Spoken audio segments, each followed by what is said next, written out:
Fifth session of the Senate in the first regular session of the 20th Congress is hereby called to order. Chair would like to call on Senator J.B. Ejercito to lead the chamber in prayer. You may proceed, sir. Heavenly Father, as we continue our work, crafting laws to uplift the lives of our fellow Filipinos in the 20th Congress, we humbly ask for your guidance and wisdom. Instill in us a heart full of compassion and understanding, that we may genuinely listen, serve, and respond to the needs of every Filipino, especially those whose voices are rarely heard. Panginoon, inialay po namin sa inyo ang aming mga kababayan na labis na naapektuhan ng matinding pag-ulan at pagbaha sa iba't ibang bahagi ng Luzon noong nakaraang linggo. Alam po namin ang bigat ng kanilang pinagdaraanan, ang pagkalugmok, ang pagkasira ng tahanan at ang pangambang dulot ng pagkawala ng kabuhayan. Naway patatagin ninyo ang kanilang loob at pag-ibayuhin ang kanilang pag-asa na may liwanag sa gitna ng unos. Dalangin po namin na maging tunay na instrumento ang gobyerno sa pagbibigay ng agarang tulong sa bawat pamilyang nangangailangan. Panginoon, sa dami ng mga problema at hamon na kinakaharap ng aming bayan, tulungan niyo po kaming manatiling nagkakaisa sa gitna ng krisis, kaguluhan at pagkakaiba ng pananaw. Paalalahanan niyo po kami na kami ay narito upang magsilbi sa tao, hindi para sa sarili. Dalangin din namin na ang bawat batas na aming maipasa ay maging makabuluhan, makatao, at makatarungan. Gamitin niyo po kami bilang kasangkapan ng pagbabago at paglingkuran nawa namin ang bayan ayon sa kalooban ninyo. Lastly, Lord, we commit this session and our duties into your hands. May every law we pass be rooted in our love for our countrymen, especially the poor and the vulnerable. All this we ask in the name of your Son, Jesus Christ. Amen. Amen. Thank you, Senator Ejercito. Secretary, please call the roll. Roll call of members. The Honorable Senator Aquino, Senator Cayetano Alan, Senator Cayetano Pia, Senator De La Rosa, Senator Ejercito, Senator Estrada, Senator Gatchalian, Senator Go, Senator Hontiveros, Senator Lacson, Senator Lapid, Senator Legarda, Senator Marcoleta, Senator Marcos, Senator Padilla, Senator Pangilinan, Senator Soto, Senator Tulfo Erwin, Senator Tulfo Rafi, Senator Villanueva, Senator Villar Camille, Senator Villar Mark, Senator Zubiri, the Senate President. With 21 senators present, Chair declares the presence of a quorum. Majority Leader. Yes, Mr. President. Mr. President, at this juncture, before we proceed, may I be allowed to just acknowledge some guests from the gallery. Guests of Senator Ronald Bato de la Rosa, Congresswoman Emery Lollipop Uwano, Dizon of the Lone District of Mandaue City, our good friend, Mayor Jonky Duano of Mandaue. Guests of Senator Peter Cayetano, LGU officials of Santa Teresita, Batangas, led by Mayor Norberto Seguinal Jr., LGU officials of Pateros, Metro Manila, led by Vice Mayor Carlos Santos. Guests of Senator Legarda, Secretary Robert E.A. Borge of the Climate Change Commission with Commissioner Rachel Ann Herrera. Guests of Senator Padilla, representatives from the Bicol Federation of Associations of Private Schools and Administrators. Guests of this representation and Senator Pangilinan, Governor June Aguto of Batanes, Congresswoman Van Aumentado of the 2nd District of Bohol, Mayor Romel Magbitang of Naik Cavite, LGU officials of Camarines Norte, led by Acting Vice Governor Dennis Riel. And guests of Senator Estrada, Mayor Kimer Olaso of Zamboanga City, Mayor Kimer Olaso, Mr. President. We welcome all of them in this August chamber, Mr. President. To the aforementioned guests, welcome to your Senate. Majority Leader. Mr. President, at this juncture, I move that we dispense with the reading of the Journal of the 4th Session, Monday, August 4, 2025, and consider the same as approved. Mr. President, What is the pleasure of the Minority Floor Leader? Mr. President, may I request that we take up the journal at a later time, as we have not gone through the contents. We have not received a copy yet, so we would like to check on some manifestations that were made. I If you withdraw don't my mind. motion, Mr. President. Motion is withdrawn. Thank you, Mr. Majority Leader. President. Mr. President, at this juncture, I move that we proceed with the reference of business. I so move, Mr. Any President. objection? Hearing none. Motion is approved. Secretary is directed to comply. Bills on first reading, Senate Number 251, an act streamlining the implementation of government infrastructure projects through round-the-clock operations to promote efficiency and its effective execution, Senator Tulfo E. To the Committees on Public Works, Labor, Employment and Human Resource Development, and Finance. 252, establishing the Overseas Filipino Workers Pension Fund to provide pension to overseas Filipino workers and for other purposes, Senator Tulfo The E. Committee on Migrant Workers and Finance. 253, instituting a periodic review of franchises granted to power distribution utilities and electric cooperatives, providing grounds for the suspension, amendment, or revocation of franchises of non-performing entities and for other purposes, Senator Tulfo E. To the Committees on Public Services and Energy. 254, an act penalizing selective, discretionary, and discriminatory acts in the delivery of social protection programs, Senator Tulfo E. The Committee on Social Justice, Welfare and Rural Development. 255, establishing a public veterinary clinic in every city and municipality, appropriating funds therefore, Senator Villar M. To the Committees on Agriculture, Food and Agrarian Reform, Local Government and Finance. 256, establishing the National Center for Geriatric Health and Research Institute, defining its powers and functions, creating regional geriatric specialty centers in the Department of Health retained hospitals, and appropriating funds therefore, To the- Senator Villar M. To the Committees on Health and Demography, Ways and Means and Finance. 257, granting distinctive honors and privileges to national athletes, creating a national endowment fund for sports heroes, appropriating funds therefore, Senator Villar M. To the Committees on Sports, Ways and Means and Finance. 258, an act to provide early youth suicide intervention and prevention expansion, Senator Villar M. To the Committees on Youth, Health and Demography and Finance. 259, institutionalizing the program of strengthening and expanding military facility readiness for national security, also known as Tatag ng Infrastruktura para sa Kapayapaan at Seguridad, TICA, Senator Villar M. The Committees on National Defense and Security, Peace, Unification and Reconciliation, Public Works and Finance. Senate Number 260, an act instituting a national health program to combat systemic lupus erythematosus disease and appropriating funds therefore, Senator Villar M. To the Committees on Health and Demography and Finance. 261, an act providing for the writing off of loans or condonation of unpaid interest, penalties, and surcharges of loans and loan restructuring secured by farmers, fisher folk, and agrarian reform beneficiaries from the Department of Agrarian Reform, Department of Agriculture, Agricultural Credit Policy Council, Cooperative Development Authority, National Food Authority, and Kedan and Rural Credit Guarantee Corporation, Senator Villar M. To the Committee on Agriculture, Food and Agrarian Reform. 262, an act establishing a welfare and social assistance program for families left behind by migrant workers, Senator Villar M. To the Committees on Migrant Workers, Women, Children, Family Relations, and Gender Equality and Finance. 263, an act enabling the COMELEC to establish an automated and online system for voter registration and providing funds therefore, Senator Villar M. The Committees on Electoral Reforms and People's Participation and Finance. 264, establishing free on-site living facilities for public school teachers and providing funds therefore, Senator Villar M. To the Committees on Urban Planning, Housing and Resettlement, Public Works and Finance.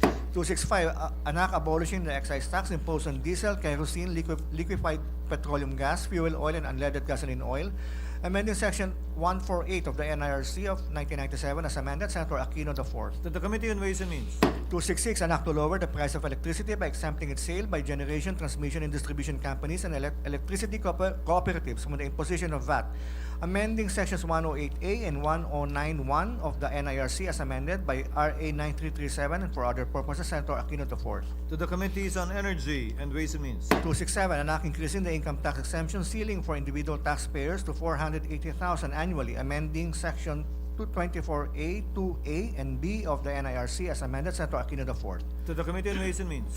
268, an act abolishing the travel tax on Filipinos and on nationals of Association of Southeast Asian Nations member states traveling to other ASEAN member states, Senator Aquino IV. To the Committee on Ways and Means and Tourism.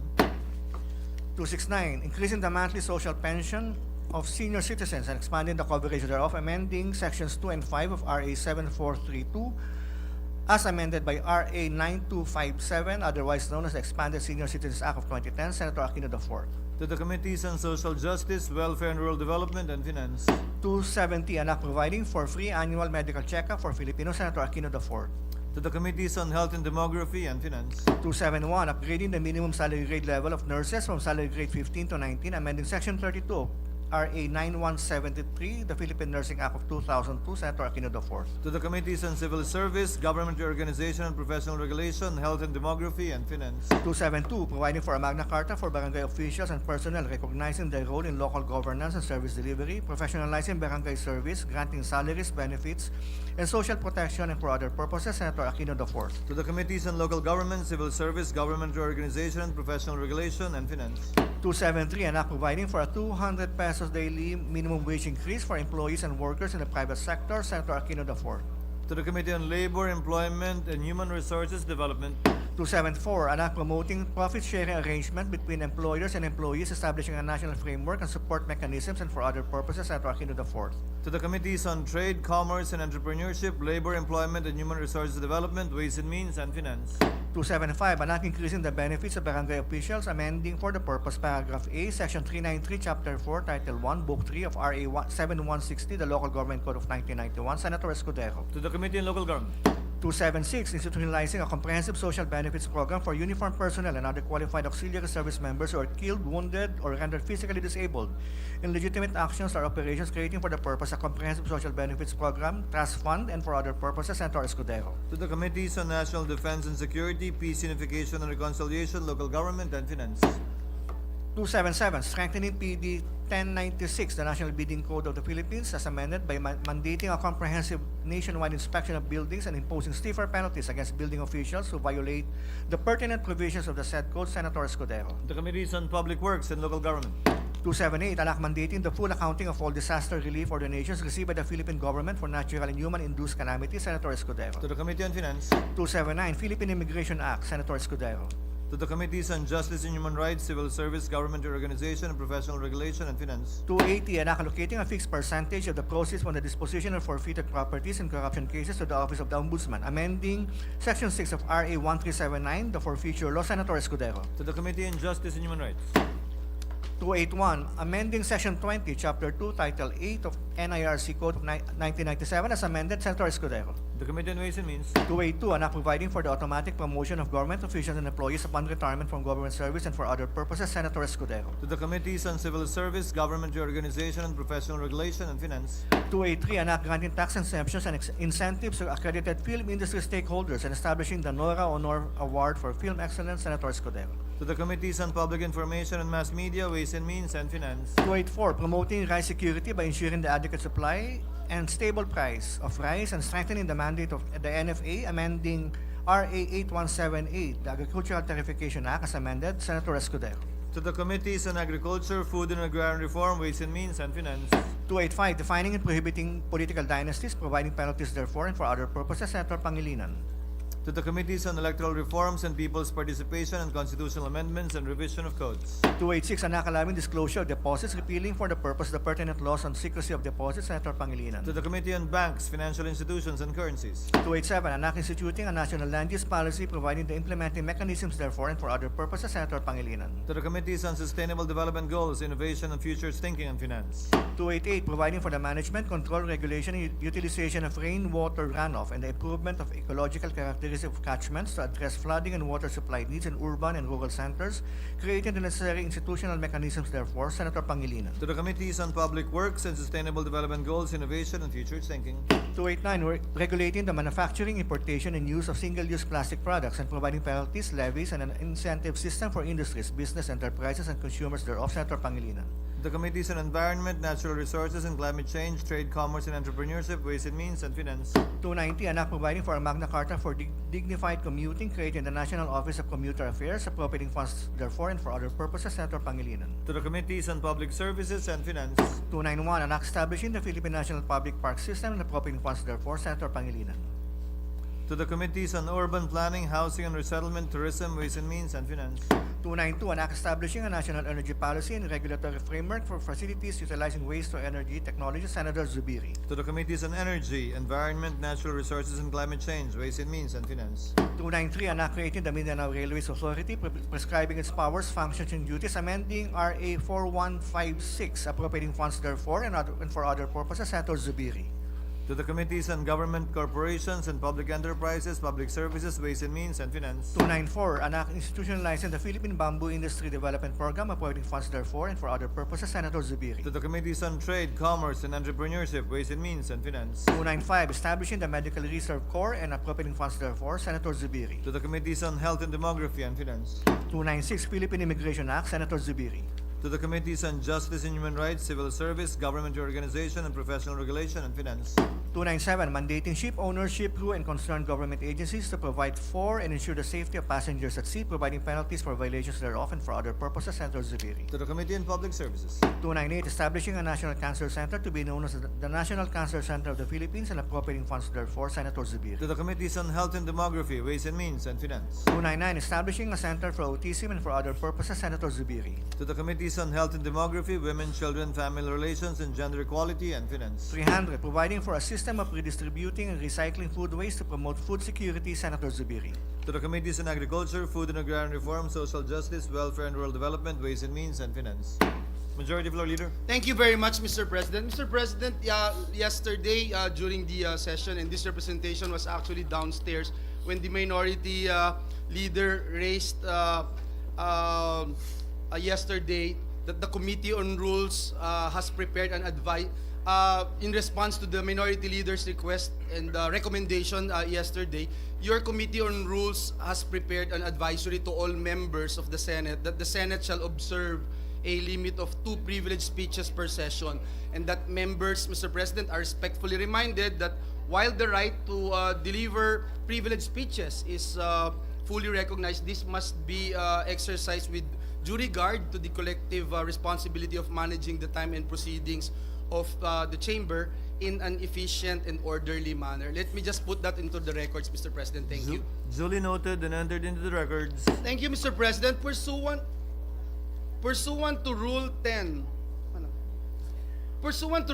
Section 13 of our rules, Mr. President, I move that we elect the following members of the Committee on Agriculture, Food, and Agrarian Reform. For Vice Chairperson, Senators Amy Marcos and Rodante Marcoleta. For members, Senator Bam Aquino, Bato de la Rosa, Christopher Bongo, Robin Hood Padilla, Mark Villar, Rafi Tulfo, Win Gatchalian, Lito Lapid, Pia Cayetano. And for the minority, Senators Risa Hontiveros, Ping Lacson, and Lauren Legarda. So move, Mr. President. Any objection? Hearing none, the aforementioned members are so elected to the Committee on Agriculture and Agrarian Reform. Mr. President, I move that we elect the following as members of the Committee on Basic Education. Vice Chairperson, Senator Win Gatchalian and Senator Rafi Tulfo.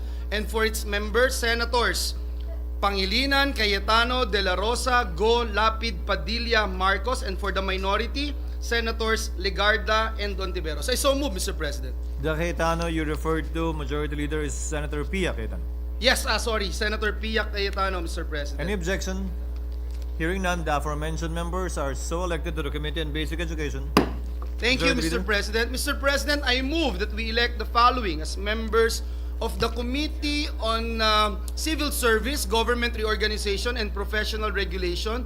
For Vice Chairperson, Senator Christopher Bongo, and for its members, Senators Marcos, Padilla, Gatchalian, and for the minority, Senator Legarda. I so move, Mr. President. Any objection?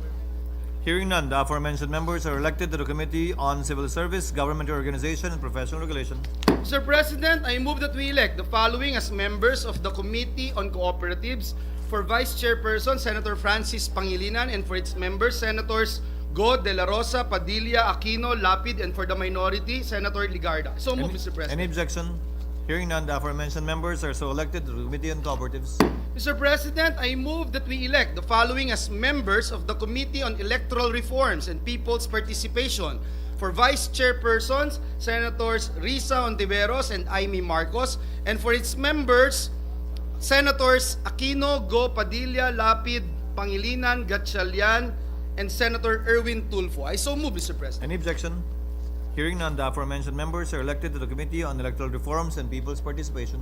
Mr. President, I move that we elect the following as members of the Committee on Foreign Relations. For Vice Chairperson, Senators Erwin Tulfo and Senator Loren Legarda, and for its members, Senators Go De La Rosa Padilla, Senator Mark and Camille Villar, Senator Alan Peter Cayetano, Senator Lapid, Senator Gatchalian, and Senator Pia Cayetano. And for the minority, Senators Hontiveros and Lacson. I so move, Mr. President. Any objection? Hearing none, aforementioned members are elected to the Committee on Foreign Relations. Mr. President, I move that we elect the following as members of the Committee on Games and Amusement. For Vice Chairperson, Senators De La Rosa and Bongo. For its members, Senators Rafi Tulfo, Padilla, Mark Villar, Lito Lapid, and for the minority, Senator Loren Legarda. I so move, Mr. President. Any objection? Hearing none, aforementioned members are elected to the Committee on Games and Amusement. Thank you, Mr. President. I move that we elect the following as members of the Committee on Labor, Employment, and Human Resources Development. For Vice Chairperson, Senator Rafi Tulfo, and for its members, Senators Go De La Rosa, Padilla, Lapid, Mark Villar, Camille Villar, Win Gatchalian, and Alan Peter Cayetano. And for the minority, Senators Legarda and Hontiveros. So move, Mr. President. Any objection? Hearing none, the aforementioned members are elected to the Committee on Labor, Employment, and Human Resources Development. Thank you, Mr. President. I now move that we elect the following as members of the Committee on Local Government. For Vice Chairperson, Senator Ronald Bato de la Rosa, and for its members, Senators Go, Rafi Tulfo, Erwin Tulfo, Mark Villar, Padilla, Lapid, Marcos, Gatchalian, and Bam Aquino. And for the minority, Senators Legarda and Lacson. I so move, Mr. President. Any objection? Hearing none, the aforementioned members are hereby elected to the Committee on Local Government. Thank you, Mr. President. I now move that we elect the following as members of the Committee on Migrant Workers. For its Vice Chairperson, Senators Marcos and Bongo. And for its members, Senators De La Rosa, Padilla, Mark Villar, Lapid, Aquino, Erwin Tulfo, Gatchalian, and for the minority, Senators Legarda and Hontiveros. I so move, Mr. President. Any objection? Hearing none, aforementioned members are hereby elected to the Committee on Migrant Workers. Thank you, Mr. President. Pursuant to Rule 10, Section 13 of our rules, I now move that we elect the following as members of the Committee on Public Order and Dangerous Drugs. For Vice Chairperson, Chairperson Senator Christopher Bongo, and for its members, Senators Rafi Tulfo, Amy Marcos, Mark Villar, Robin Hood Padilla, and Alan Peter Cayetano. And for the minority, Senator Panfilo Lacson. I so move, Mr. President. Any objection? Hearing none, aforementioned members are hereby deemed elected to the Committee on Public Order, Dangerous Drugs. Thank you, Mr. President. I move that we elect the following as members of the Committee on Public Services. For Vice Chairpersons, Senators Ejercito, Marcoleta, and Gatchalian. For its members, Aquino, De La Rosa, Go, Lapid, Pangilinan, and Senator Mark Villar. And for the minority, Senators Legarda and Hontiveros. I so move, Mr. President. Any objection? Hearing none, aforementioned members are hereby elected to the Committee on Public Services. Thank you, Mr. President. I now move that we elect the following as members of the Committee on Social Justice, Welfare, and Rural Development. For Vice Chairperson, Senators Bongo and Amy Marcos, and for its members, Senators De La Rosa, Padilla, and for the minority, Senator Loren Legarda. I so move, Mr. President. Any objection? Hearing none, aforementioned members are elected to the Committee on Social Justice, Welfare, and Rural Development. Mr. President, I move that we elect the following as members of the Committee on Tourism. For Vice Chairperson, Senator Ronald Bato de la Rosa, and for its members, Senators Go, Rafi Tulfo, Mark Villar, Padilla, Lapid, Pangilinan, Marcos, Gatchalian, and Camille Villar. And for the minority, Senators Legarda and Hontiveros. I so move, Mr. President. Any objection? Hearing none, aforementioned members are hereby elected to the Committee on Tourism. May I ask for a minute suspension, Mr. President? Before we suspend, Mr. What is the President, pleasure of the Honorable Deputy- Hontiveros? Salamat, Abi, Mr. President. I just like to make a point of inquiry, if I may. The lady may proceed. Salamat po, Mr. President. A point of inquiry, Mr. President. We'd like to clarify reports from the Senate media that verbal instructions were given to them to the effect that they would be limited from covering the session tomorrow. Ang sabi sa kanila, pwede kayo pero kailangan nakaupo. Ang kaso po, Mr. President, wala namang upuan. So para sa madami nating mga kaibigan sa media, parang hindi sila pinapahintulutan sa session hall, taliwas po sa tradisyon at nakasanayan. So, mari po bang bigyan ng kalinawan, Mr. President, ang tanong na ito para on the record, madinig ng mga kaibigan nating mamamahayag at maiwasan ang kalituhan bukas, Mr. President? Naipaliwanag na po sa kanila na nagkaroon ng hindi pagkakaunawaan kaugnay sa pahayag na binigay ng PRIB kanina. Rektang pinaliwanag yan ng Senate Secretary sa mga miyembro ng media na hindi totoo, hindi accurate at hindi naunawaan yung naunang sinabi ng PRIB. So wala pong ganon.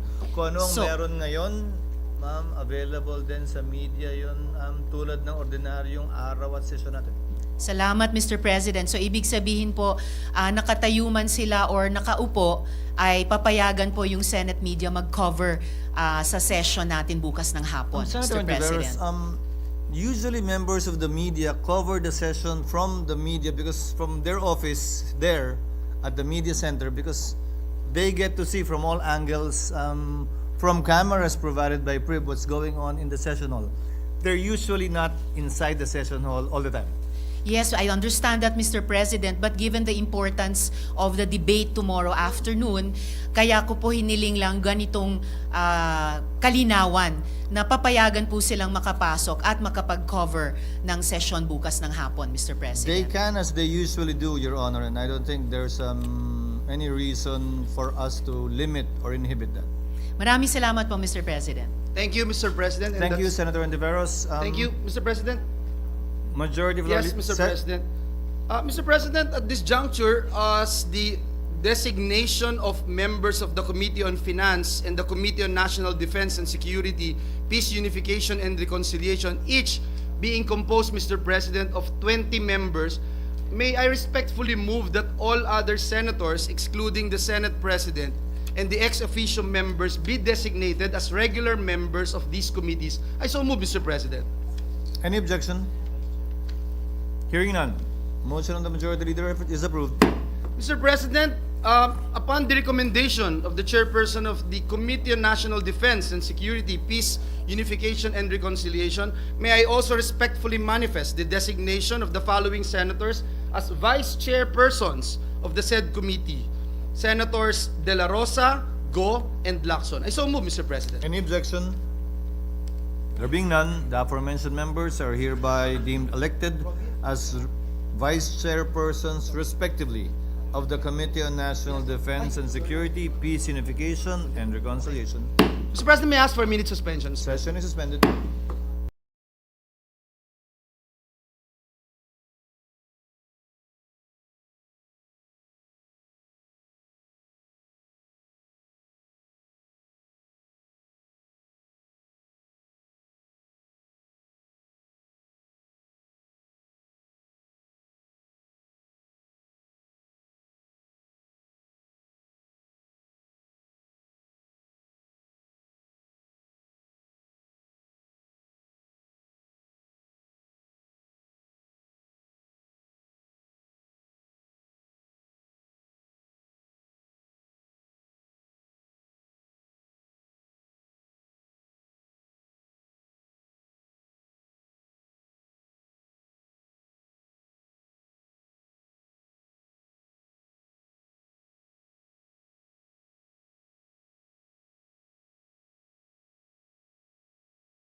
assumed. Mr. President, our Minority Leader, Senator Tito Soto, is seeking the floor. I move that he be recognized, Mr. President, before this representation. You want me to move first?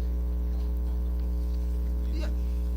I withdraw that motion, Mr. President. May I be allowed, Mr. President, to respectfully move that we dispense with the reading of the journal of the 4th session, Monday, August 4, 2025, and consider the same as approved. I so move, Mr. President. Is there an objection? Mr. President, Yes, Senator. not to object, but Minority an amendment to the journal, lest I be misconstrued.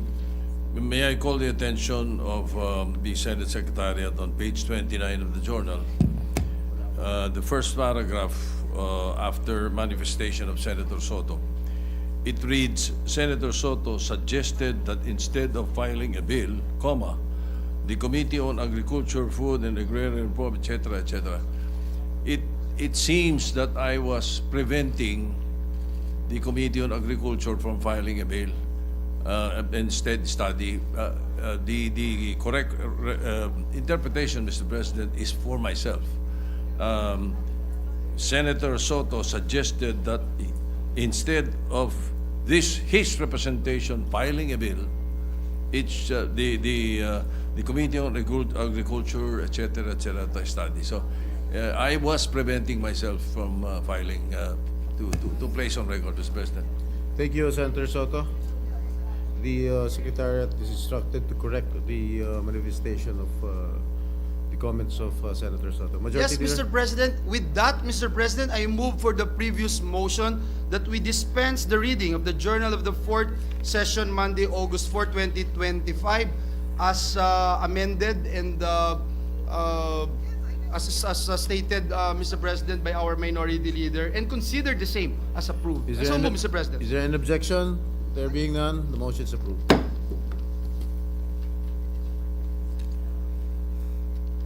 Mr. President, just one last election of members of the permanent committees. May I respectfully move that we elect the following as members of the Committee on Urban Planning, Housing, and Resettlement. For Vice Chairperson, Senators Go, Tulfo, and Camille Villar. And for its members, Senators Aquino, Pia Cayetano, Amy Marcos, and for the minority, Senator Lauren Legarda. So move, Mr. President. Any objection? There being none, the aforementioned members are hereby elected. Mr. President, at this juncture, the distinguished lady from Antique, Senator Lauren Legarda, is seeking the floor to deliver her privileged speech. I move that she be recognized, Mr. President. Senator Lauren Legarda is hereby recognized.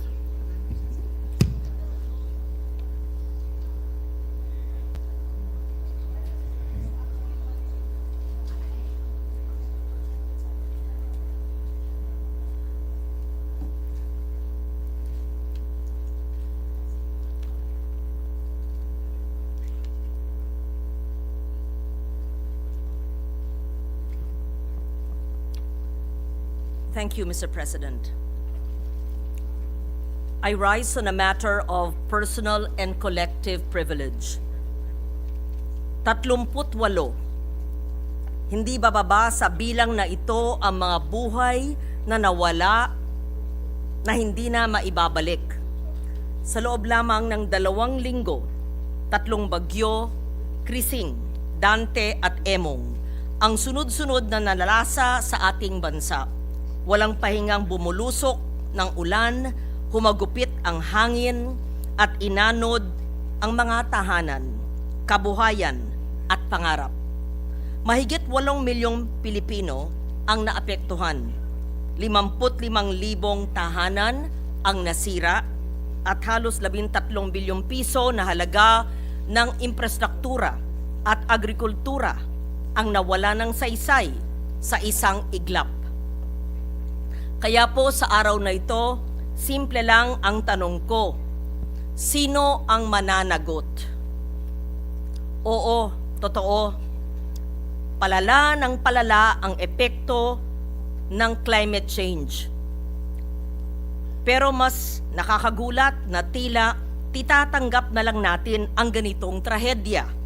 na para bang normal na lang sa buhay ng Pilipino ang lumikas, lumubog, at nang mamatayan. Na bagyo ang may pangalan, pero ang pananagutan ay walang mukha. Kung ganun, hindi klima ang tunay na kalaban, kundi ang pagiging manhid. Habang tayo lumulubog sa baha, isang makasaysayang pangyayari ang naganap sa kabilang dako ng mundo. Noong Hulyo 23, 2025, ang International Court of Justice, ang pinakamataas na hukumang pandaigdig ng United Nations, ay naglabas ng isang advisory opinion na nagpapatibay sa matagal na nating panawagan. Ang usaping klima ay hindi na pakiusap lamang, kundi malinaw na obligasyon sa ilalim ng batas internasyonal. For the first time, the court affirmed unequivocally that states have binding obligations under international law to prevent, reduce, and redress the adverse effects of climate change. This message is unmistakable. The age of climate action as a mere policy reference or preference is over. Inaction is now a potential breach of international law. And perhaps more importantly, all necessary measures to protect the climate system must be taken by states as a matter of human right, because climate change is not just an environmental emergency but an existential human rights crisis. Uulitin ko po, ang usaping ito ay hindi lamang tungkol sa kalikasan, kung hindi karapatang pangtao. At ito marahil ang pinakamasakit. Ginong Pangulo, mas mababa sa 0.5% ang kontribusyon ng Pilipinas sa greenhouse gas emissions sa buong mundo.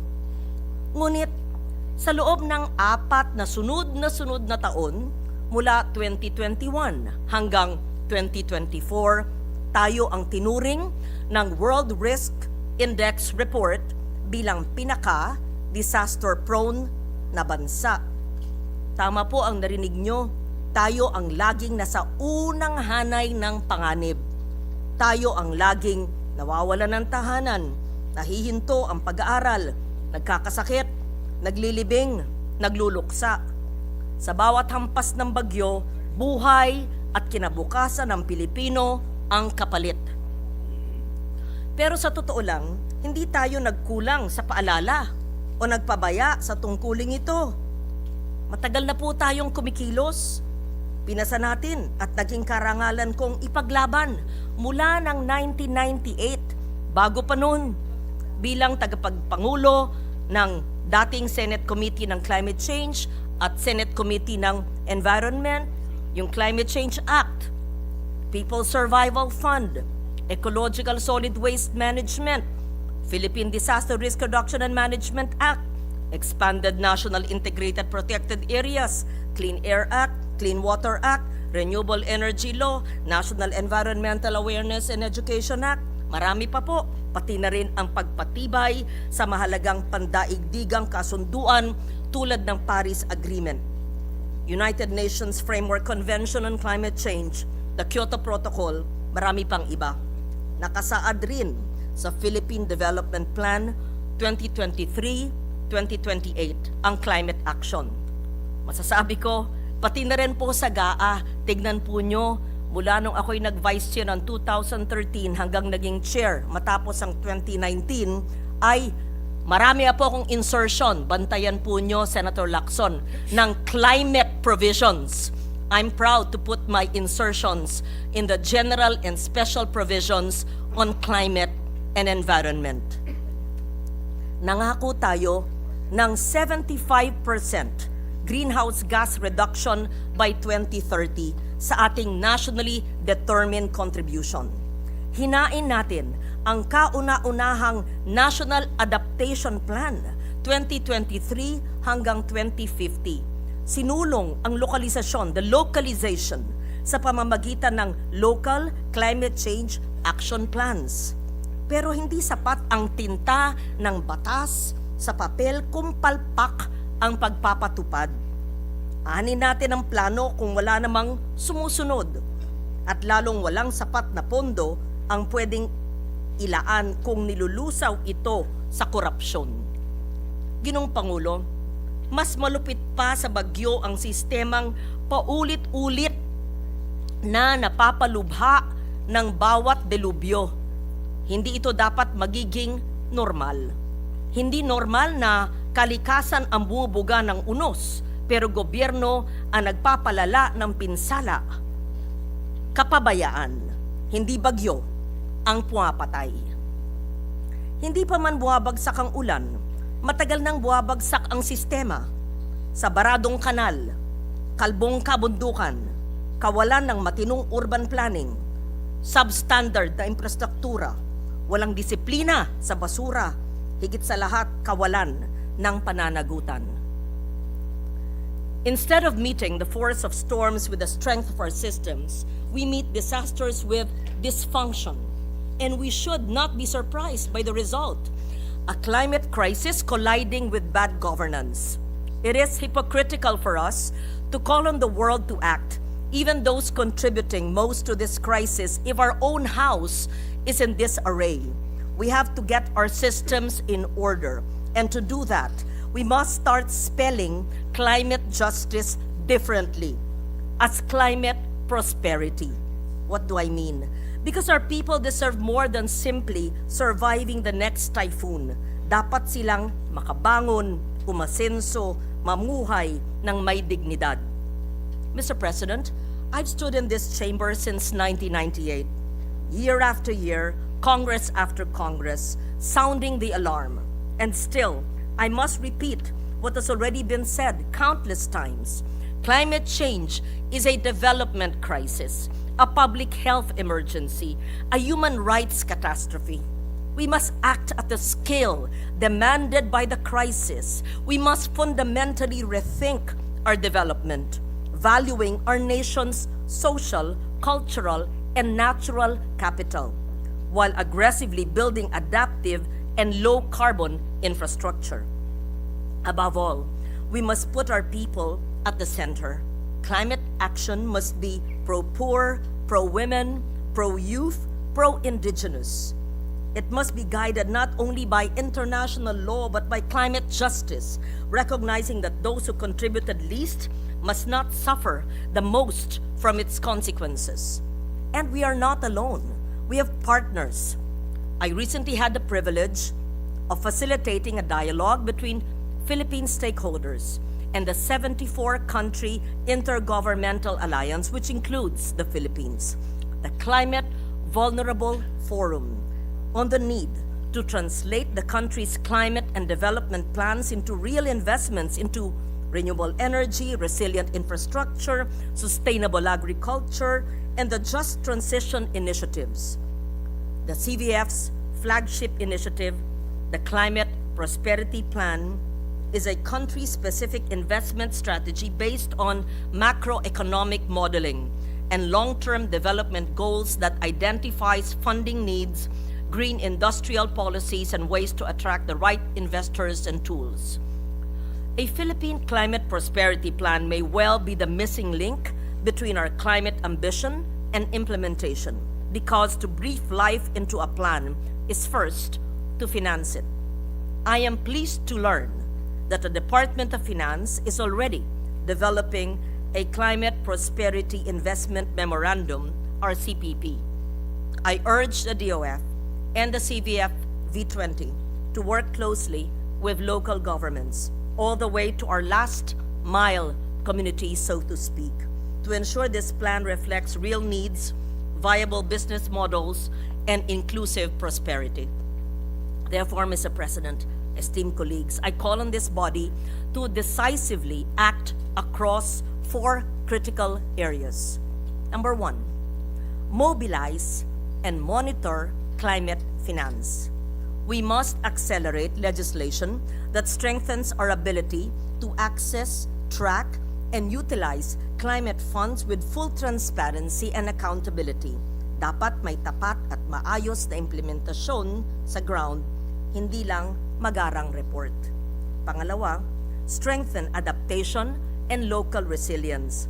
We need to fast-track the localization of climate action by supporting LGUs in updating and implementing their local climate change action plans, or LCCAPs, ensuring these are informed by the latest climate projections, risk assessments, and adaptation priorities identified in the Philippine National Adaptation Plan. These plans must be science-based, locally contextualized, and aligned with LGU investment plans to ensure relevance and funding support.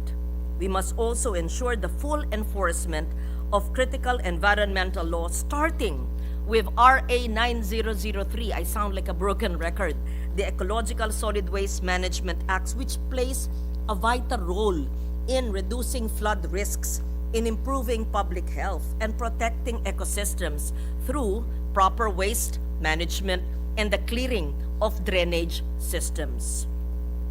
Third, drive low-carbon development. We must move with urgency to drive economy-wide climate action. This means fully supporting the Climate Change Commission in updating our nationally determined contribution, our NDC, through a whole-of-government and nation approach, and ensuring that all development and investment plans are aligned with a just, low-carbon, and climate-resilient pathway. Accelerating the transformation of our energy, transport, industry, and agriculture sectors is key to building a green economy. We must break down barriers and create strong incentives for renewables, green jobs, and climate-smart technologies. Fourth, demand international accountability. We must enjoin the Department of Foreign Affairs, in coordination with the Climate Change Commission, the DNR, to diplomatically invoke the ICJ advisory opinion across all international negotiations. This landmark opinion strengthens our legal and moral standing to demand scaled-up climate finance, technology access, and loss and damage support from high-emission countries and fossil fuel corporations. We must pursue every diplomatic and legal avenue to hold major polluters accountable and advance climate justice for the Filipino people. In line with this, I filed a proposed Senate resolution affirming the binding nature of international climate obligations and urging its national implementation in light of the ICJ opinion. Sa mga miyembro ng lupong ito, hindi na bago sa atin ang krisis na ito. Nauunawaan natin ang problema, alam po natin ang solusyon, at higit sa lahat, alam natin na nasa ating mga kamay ang kapangyarihan, ang paraan upang kumilos. We must move faster, smarter, more boldly than anyone else. We're not starting from scratch. We have the institutions, we have the laws, we have the funding support. We simply need to make them work.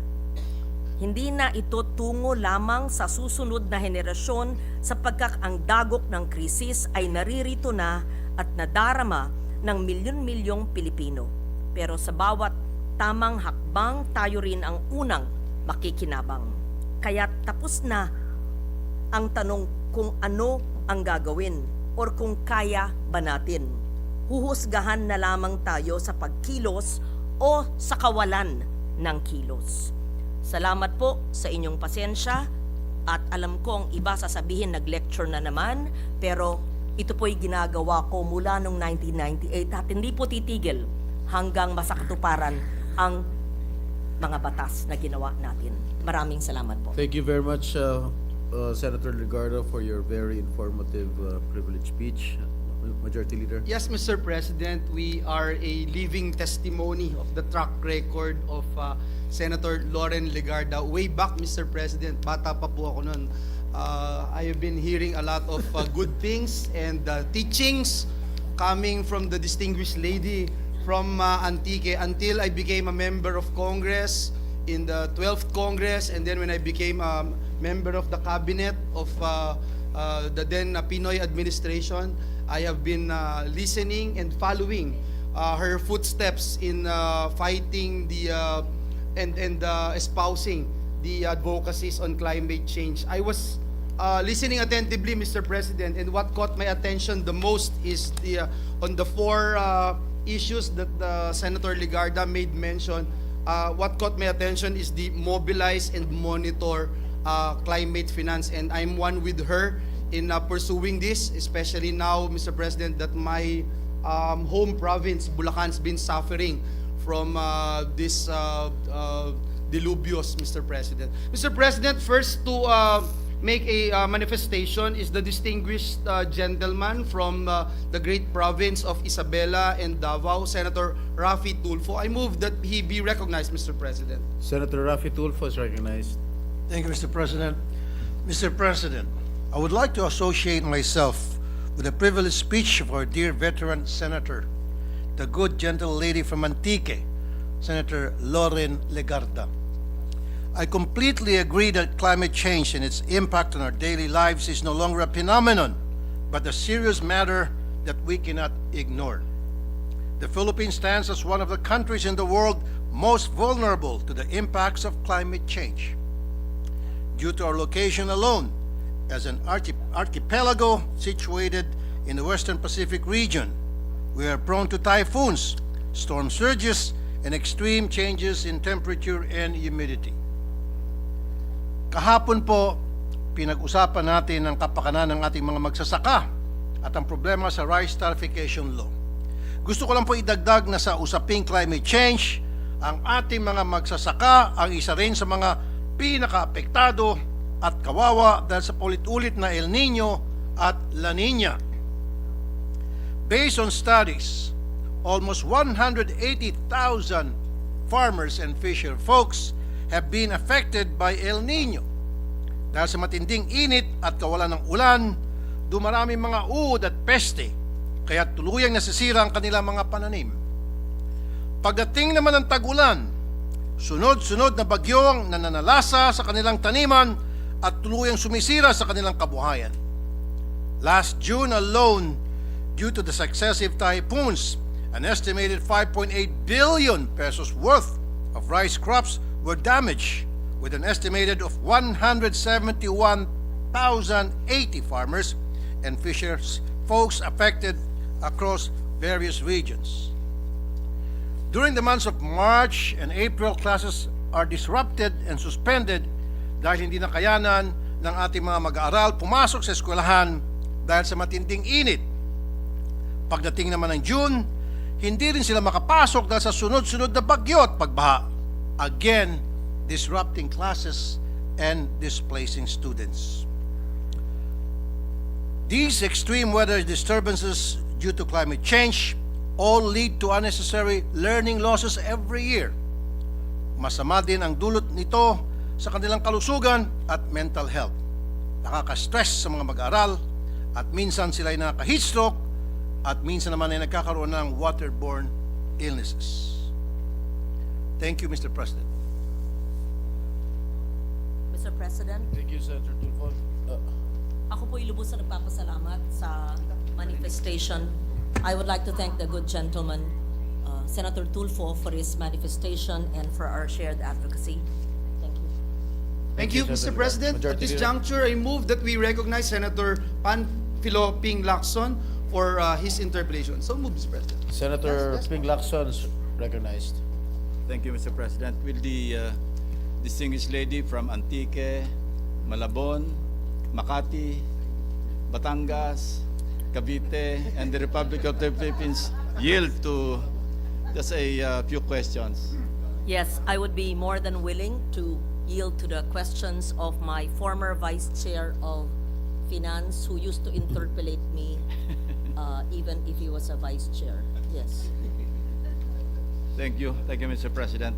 While this representation is not as passionate in advocating for a safe environment as the distinguished lady from Antique, still I can relate with their passion, especially after the widespread flooding that we all recently experienced. If not or heard about in the mainstream media or social media platforms, no, different social media platforms. Of course, this was highlighted by the President Sona, particularly on the graft-ridden flood control management projects that were implemented in recent years.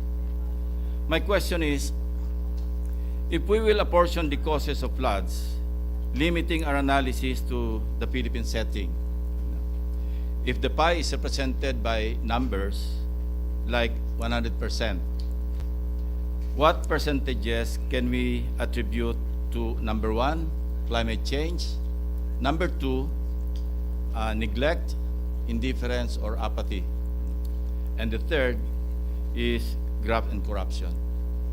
Thank you for that question, and I must say that these are all convergence and intersecting issues. Let me just state number one. Natural hazards need not turn into a disaster if we are prepared. Yung mangyayari pong mga delubyo at mga bagyo ay mangyayari, maski tayo ay hindi ang sanhi na bansa. Pero kung tayo po ay handa at tayo naman ay handa, ay hindi po ganyang kasama ang epekto kung tayo po ay sumusunod sa mga batas. But we cannot oversimplify it and say maybe 50% natural hazards, but 50% because we are apathetic or we are corrupt or we simply do not follow the laws. Let me just state. So first, the natural hazards will happen. But that's why there is such a thing as climate mitigation and especially adaptation for a country like the Philippines. For example, we have early warning systems. Do we follow these early warning systems? Second, we have vulnerable populations living by esteros, canals, riverbanks, or by the sea, which are in no-build zones. Do we actually implement the multi-hazard risk maps or the hazard maps? May color violet, we're not supposed to build infrastructure there. Do we actually follow it? Up to the regional, provincial, even barangay level, are these maps distributed and explained to our people? Is this followed at all by the DPWH and the DepEd? So early warning and then the use of hazard maps. Third, as simple as having roadside ditches or canals. Sometimes I see barangay roads which don't have canals. Siyempre, aapaw po because hindi nag-construct ng tamang klaseng kalsada, maski ba maliliit. Pang-apat ay yung sinasabi kong basura. Bakit may nakitang mga sofa at mga tires sa mga pumping station? It does not belong there. It does not belong to rivers, lakes, esteros, and canals. It belongs to a material recovery facility based on the Ecological Solid Waste Management Act. All the infrastructure that are built must adhere to strict structural integrity assessments. And if it is not done, pag hindi po ginagawa ng maayos, pag may substandard po ang pag-construct, pag may corruption po, which will lead to substandard construction, babagsak po ang tulay, mawawasak po ang dike, maaanod po ang mga tahanan, mamamatay ang tao, at mawawalan ng kabuhayan ng mga tao. Kaya tama po kayo na ito'y kombinasyon ng natural hazards pero kayang sugpuin at bawasan ang masamang epekto sa mga tao kung tayo ay handa at sumunod sa mga batas at totally eliminate or reduce the corruption so there is no substandard infrastructure that is meant to protect our people. But I cannot say 30-30-30 or 50-50. I'm sorry, it would be difficult for me to put percentages because it actually overlaps. No, I'm So, referring only yes. to the Philippine setting, Yes, Mr. even the President. Philippine setting. I would say that corruption and inaction Plays a and major role. They plays play a major role. And let me just belabor the point. Yes, I would like to say less than 50%, samo 30%, but this is really just my wild guess. 30% yung natural hazards, yung bagyo eh. Pero may batas tayo, pinopondohan ng batas. Kung hindi natin susundin, At kung yung suporta at resources at pera na lilalaan sa mga infrastruktura ay mawawala or mangangalahati, siguro yung 70% ay dulot na rin sa ating kapabayaan at ang pagwalang bahala at sabihin natin sa katiwalian. So, what I'm saying is that in a perfect world, in a utopian world, lives need not be lost and livelihoods need not be lost the way it is happening in the Philippines if we did not allow it to happen. Yes, yesterday, Mr. President, the President announced that he has already received a report from the DPWH regarding the anomalous flood control projects for the past 3 years. Do you have any idea how much has been appropriated during the last 3 years for flood management, for the flood management program of the I country? don't have it offhand now, but that would be readily available first by DPWH, and perhaps the Senate LBRMO office would have that. I was no longer chairman of the Committee on Finance at the time, but it would not only be DPWH, perhaps the NIA would also should submit the reports on irrigation. No, because all flood management program related projects, Mr. President. Yes. I don't have it right now of 23, 24, and 25.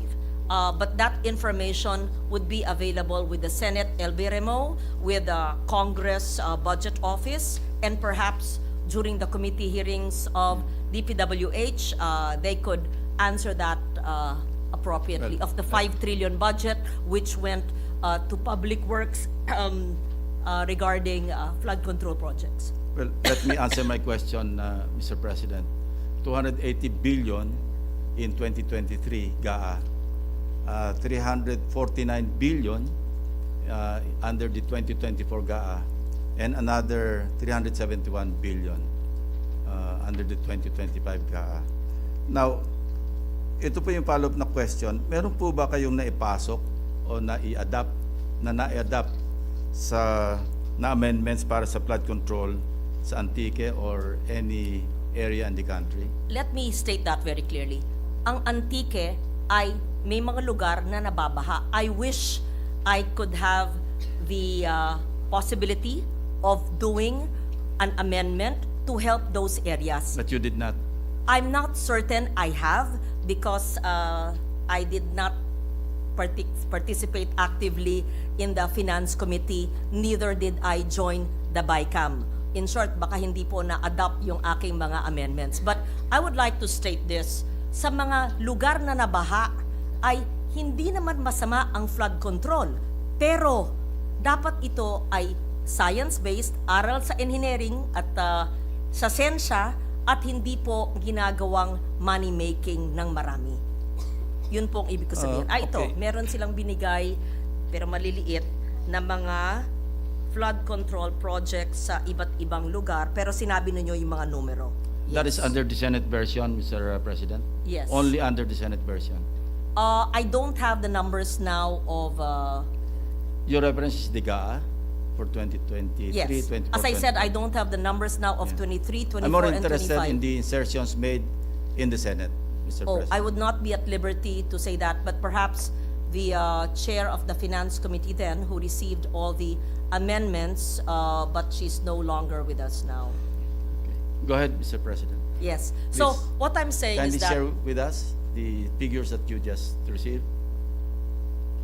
from the page. Oh, this is engineering district. Yes, yes. What year is this? 2025. Valderrama, Sibalom, and San Remillo. Yes. And there are amendments. Very good. This is for this year's amendments. Yes. In what area, Mr. President? In Antique. Antique. Thank you for this information. Did this come from my staff? Yes. How about in other areas? I don't have the other areas, but these are flood mitigation structures protecting public infrastructure. And I would be more than happy to see how these are implemented Yes. by the engineering district. That brings me to the next question. Yes. Have you monitored the progress of those projects? No, not yet. I have not seen any monitoring yet. Both the region and the district must be able to give reports. And thank you for pointing that out to me. So kung insertion, hindi ba naka-Pisaro yan for issuance of SARO or FLR for that matter? Honestly, I do not monitor the Pizarro, or follow up DBM, and you can check that we never follow that.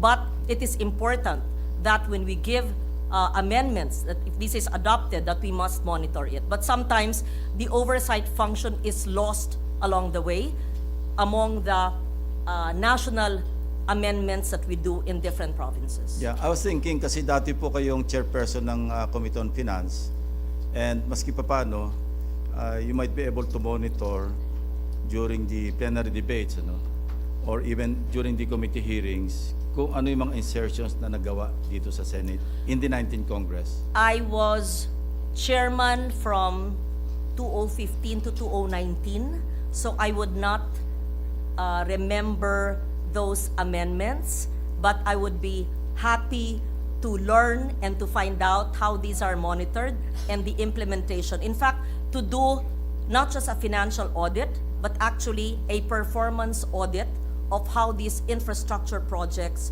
were implemented. And I'm sure you'll be as interested as I am to read or to know the President's the action that the President will take after he received the report from the DPWH, because Yes. it is nice to hear the President make those remarks during SONA, Yes. even to a point na mahiya naman kayo. Yes. But taking action or the follow-through action is the more important thing to us, di ba? What's important is that we find out in the 81 provinces which are the most vulnerable that need real flood control. Because we cannot say, hindi kailangan ng flood control, because as someone who has studied disaster risk reduction and climate change adaptation, even the construction of roadside ditches or canals is important, to be fair. And even, let's say, slope protection. It's been demonized by the poor implementation of some or many in different jurisdictions. But you will agree with this representation na meron talagang anomalous projects Of pagdating sa flood course, control. yes, yes. Meron That din is- mga ghost projects that you have monitored while you were chairperson of the Committee on Finance. Oh, ghost projects, I'm not able to say to be definite about it. I don't think as chairman of the Committee on Finance then, I would coordinate closely and ask the Finance Committee or the DPWH, ghost ba yan? No. I was not able to monitor any such ghost project. I could not do that. Yeah, for your information, I did my some preliminary research work. I fielded some teams to areas that are suspected to have some projects, and I tasked my teams to find out kung ano yung status ng mga projects. And this is subject to validation. One such project had an appropriation of something like 190 million pesos in 2023. When we check with the GAA, meron naka-indicate na completed. It's just a sitio, very small. Sitio is smaller than a barangay, hindi ba? Puro. So, pinahanap kong pilit, hanapin nyo nga yung flood control project na sa 2023 na sinasabi sa GAA completed. So, hanapin nyo kung anong itsura ng project. When they came back, they reported to me, "Sir, wala hong project." How would the district engineer and the regional director explain that there was That's a the reason GAA why, provision? of course, as I mentioned, subject to validation. Kasi baka hindi napasadahan yung buong sitio, but if they did, then obviously, this was a ghost project in 2023. Worse, meron na namang appropriations, I think, in under the 2025 GAA, dalawang items. In the same sitio, hundreds of millions of pesos na naman yung. So, what what we were suspecting initially, ghost project noong 2023, pwedeng pinonduhan para gawa ng project para mabura na yung 2023. But we intend to get to the bottom of this project and find out who, if indeed this was a ghost project, we intend to find out sino yung responsible. And I'm awaiting the report of the President to the public based on the report submitted by the DPWH kung kasama itong natuklasan namin, na-discover namin. That's only one item, Mr. President, but you know, there are tens of billions of pesos worth of flood control projects in that same locality, a bigger area. May we know the name of the province? Suspension, Mr. President. I might deliver a privileged speech, or I might take it up during a committee hearing. I'm almost certain it is not my home province of Antique. It's not in Antique, although we need, Mr. President. to be fair, we need a lot of flood control Kasi if it's mitigation yan- measures. Kung sa Antigan, Mr. President, I won't be talking to you. Yes. No, but to be fair, the implementation of flood mitigation measures has been demonized. Kamukha kami, sa maliit na bayan ng Sebaste, may hanging bridge. Nawasak nung nakaraang bagyo, ang mga DSWD at mga staff ko tumawid ng ilog na naglalakad. Pero hanggang ngayon, dahil sa gitna ng taon, ay walang panggaa at napakahaba ng proseso sa NDREAM Fund para itayo yung bridge. Nabaha yung barangay, cut off from the mainland, but it's difficult for me to help them because there's no provision for flood control or even a regular bridge or a hanging bridge. So maraming nangangailangan at na-demonize yung pangalan na tinatawag ng mga proyektong flood mitigation measures because of wrong implementation, to put it very diplomatically, in many areas. Well, are you with us in pursuing a more transparent Of course. budget process from the committee hearings all the way up to, all the way down to the bicameral conference, every step of the way? Mr. President, we filed Senate Resolution number 1. And I hope, I won't read it, but may we include that into the records of this conversation and interpellation. That the contents of Senate Resolution number 1, which asks for budget transparency, be observed, and I hope that it could be adopted.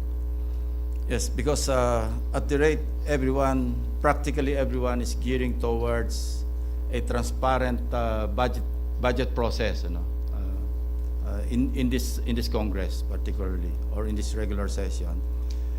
I think we can more or less mitigate yung insertions because legislators will be more reluctant to insert projects that are not coordinated with the agencies that will implement those projects, simply because they will be identified. Yes. If we have a transparent budget process or legislation process dealing with the budget Yes. for 2026.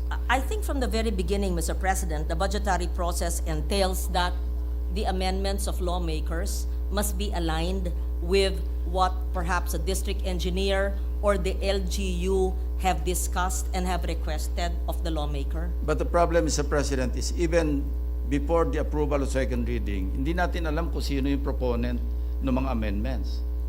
Because these are not taken up in the plenary. It should be taken up and there should be a more transparent process. So you're with us, Of course. particularly with the new chairman of the Committee on Finance, Senator Gatchalian, because he requested the members of the minority to co-sign a joint or concurrent resolution to have a transparent budget process. As I said, we filed, I think 7 of us, a budget transparency resolution.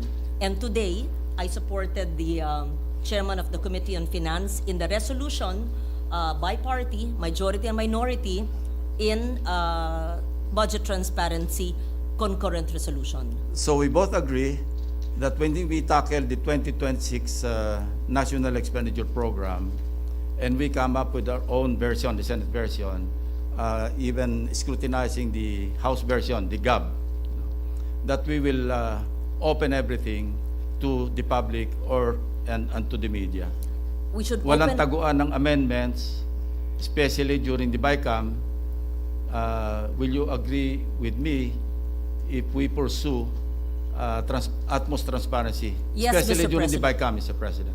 That is the essence of the two resolutions which we have signed, and that is what we should have passed with a bill that I co-authored with you on the budget process, that the request must emanate from the local governments, having been reviewed by engineers and going up to the Regional Development Council. I think we discussed that 8 years ago when I was chairman of the Committee on Finance, and that's how we've always tried to make our amendments. But you're correct, if everything is seen, kakulangan ng classroom, sabihin mo na may flood control, may dike, kailangan talaga. At kung yung district engineer magbibigay ng ganong request, kung ano man ang kailangan, may irrigation, kung talaga naman kailangan ng irrigation, paninindigan na mag-aamenda ng budget. I'm very happy to hear that, Mr. President, because at least after the President castigated the all of us, as a matter of fact, during the fourth SONA, siguro naman magigising na tayo sa katotohanan na mahiya naman tayo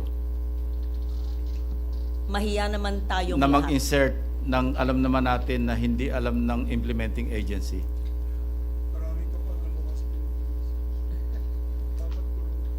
I agree with you, Mr. President. Mahiya naman tayo. Una, ang tagal na nandyan ang batas. Pangalawa, may pondo naman at hindi tayo mahirap na bansa. Pero matagal na nang naghihirap dahil hindi napapatupad ng ayos at ang iba ay napupunta sa katiwalian. I will not belabor the issue anymore, Mr. President, and these matters will be taken up during the committee hearings of the budget deliberation and even in plenary. So let's wait and see kung talaga magiging transparent tayo lahat. I think the At fact... least in the Senate. But the fact, Mr. President, the two resolutions have been filed already. One by the minority, and second, initiated by the majority, the chairman of the Committee on Finance, and signed by the minority as well. There's no reason why there should not be transparency in the budget process. Thank you very much, Mr. President. Thank you, and we see how the issue of climate has intersected with the issue of budget transparency. Thank you, Mr. President. Thank you, Senator Lacson, Majority Leader. Yes, Mr. President, next to make a manifestation is Senator Amy Marcos. I move that she be recognized. Senator Amy Marcos recognized. Thank you very much, Mr. President. Majority Leader, if the lady from Antique will submit a few questions. Yes, Mr. President, I would be more than happy to receive questions from the good senator from Ilocos. Yes, maraming salamat, and we're all fully aware that the first issue would be climate finance, of which there are quite a few sources. Today, even without insertions that appall Senator Lacson, in 2025 alone, we had 364.4 billion in the operational GAA.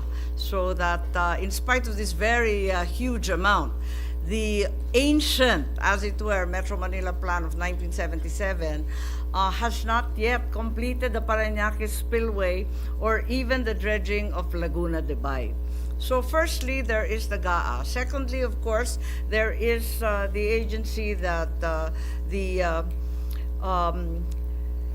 Honorable Legarda herself established, the Climate Change Commission, which is the agency that seeks to access the Climate Change Fund, the Green Fund, and other international funds.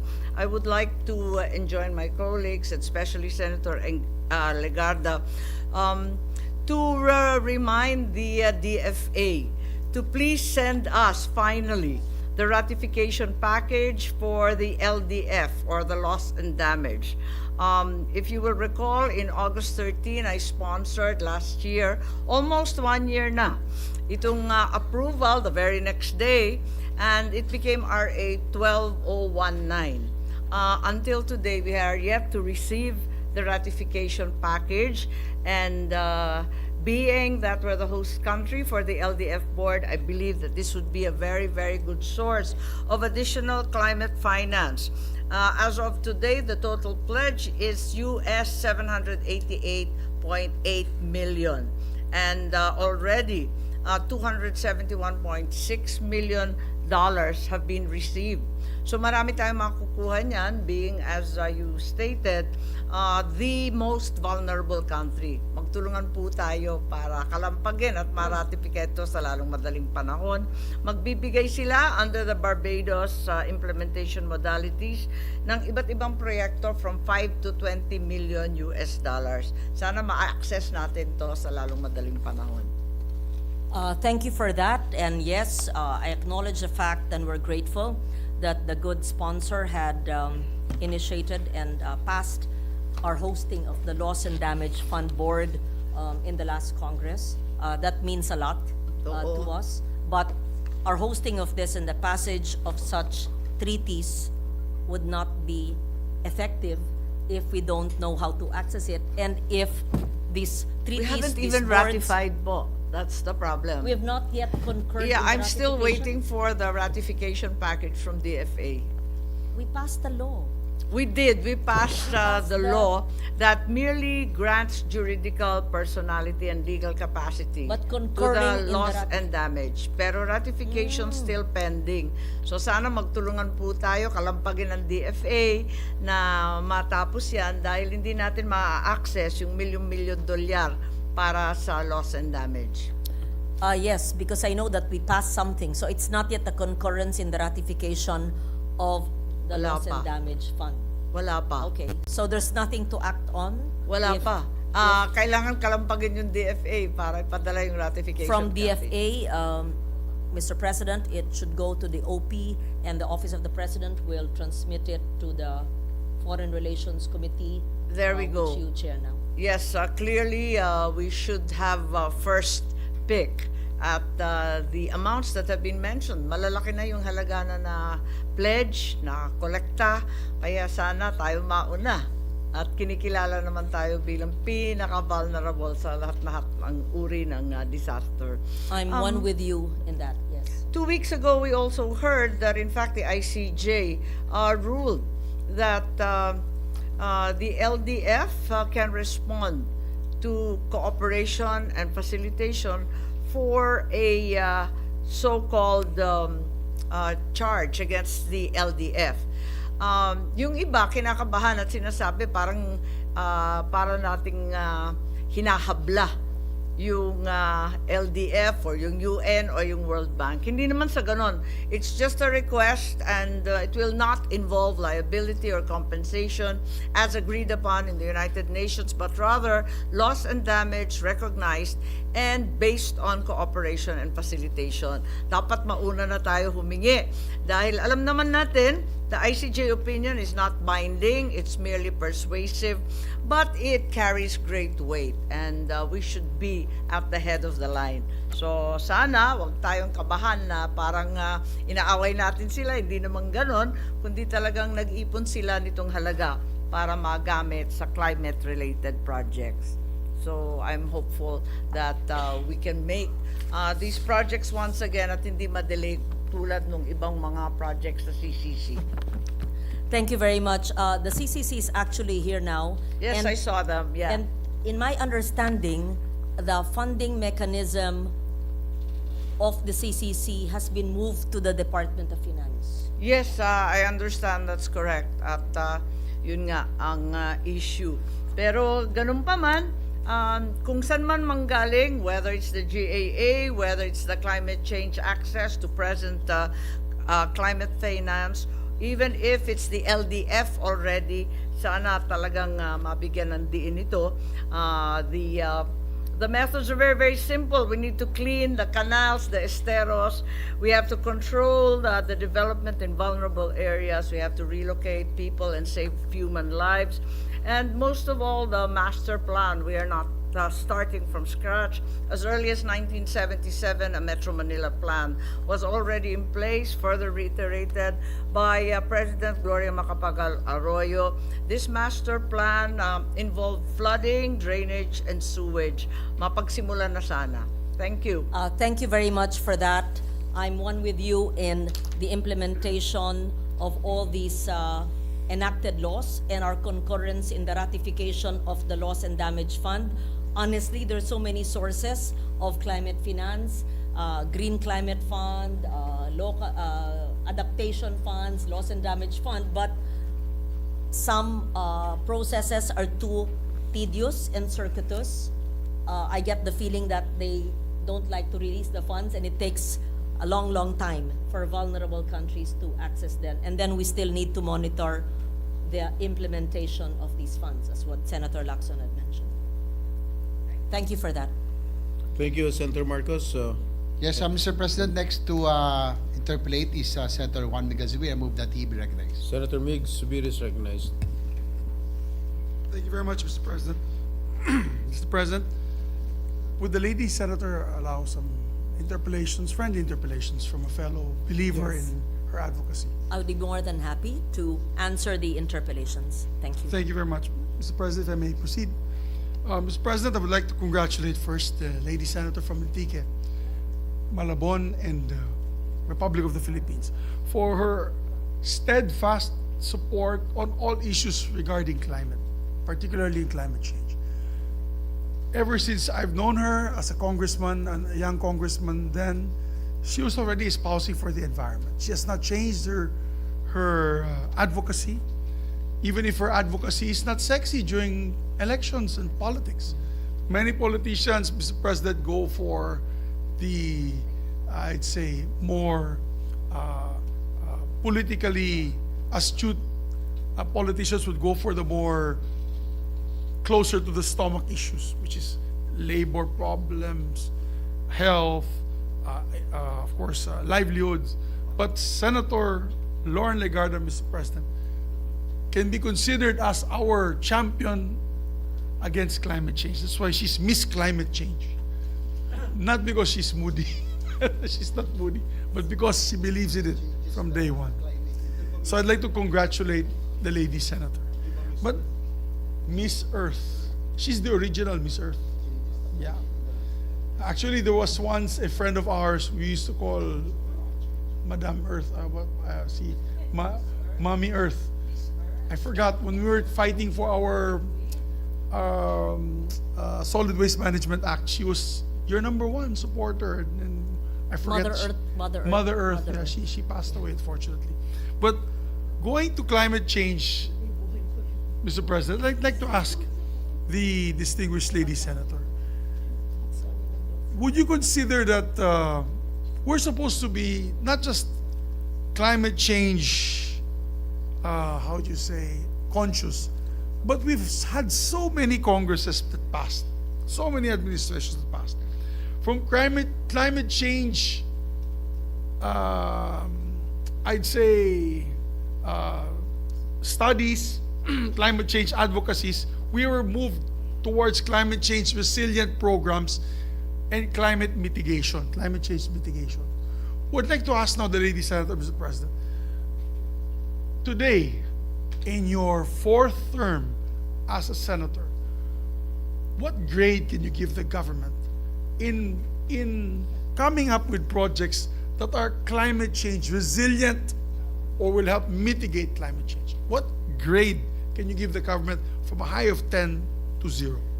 Just like my answer to Senator Lacson in putting percentages, I may not be able to give a percentage or a grade, but I would be honest in saying that we have failed. Yes. Government has failed its people. We have failed. And let me just say why.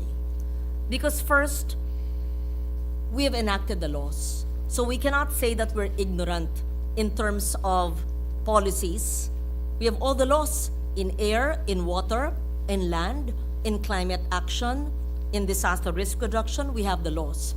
We cannot say that we don't have the funding resources, because we have tried our best to put our funding in those laws and institutions, but we are very poor in terms of implementation, in terms of governance, whether it's in national or in local. And this is exacerbated by the fact that the climate is changing and the natural hazards, the storms have become more intense and more frequent. So while the climate has become worse, the natural hazards have become worse, we have not improved. I say this, and I consider myself as part of as government in a way that we have tried to enact the laws, but insofar as its implementation and monitoring and oversight is concerned, I think that we've failed. We've failed our people. Yes. And I would not pin the blame on one person, one institution, one administration. It's been going on for so long, and I think that we must really find the solution. But the solution actually lies here. It's so simple. Shouldn't we clean our drainages and canals every day, and not only when there's a typhoon? Pagbaha lang, should we not actually follow the hazard maps because they are the no-build zones? Should we not actually evacuate our people in due time because we have early warning systems, unlike in Ondoy when we did not have the Doppler radar in 2009?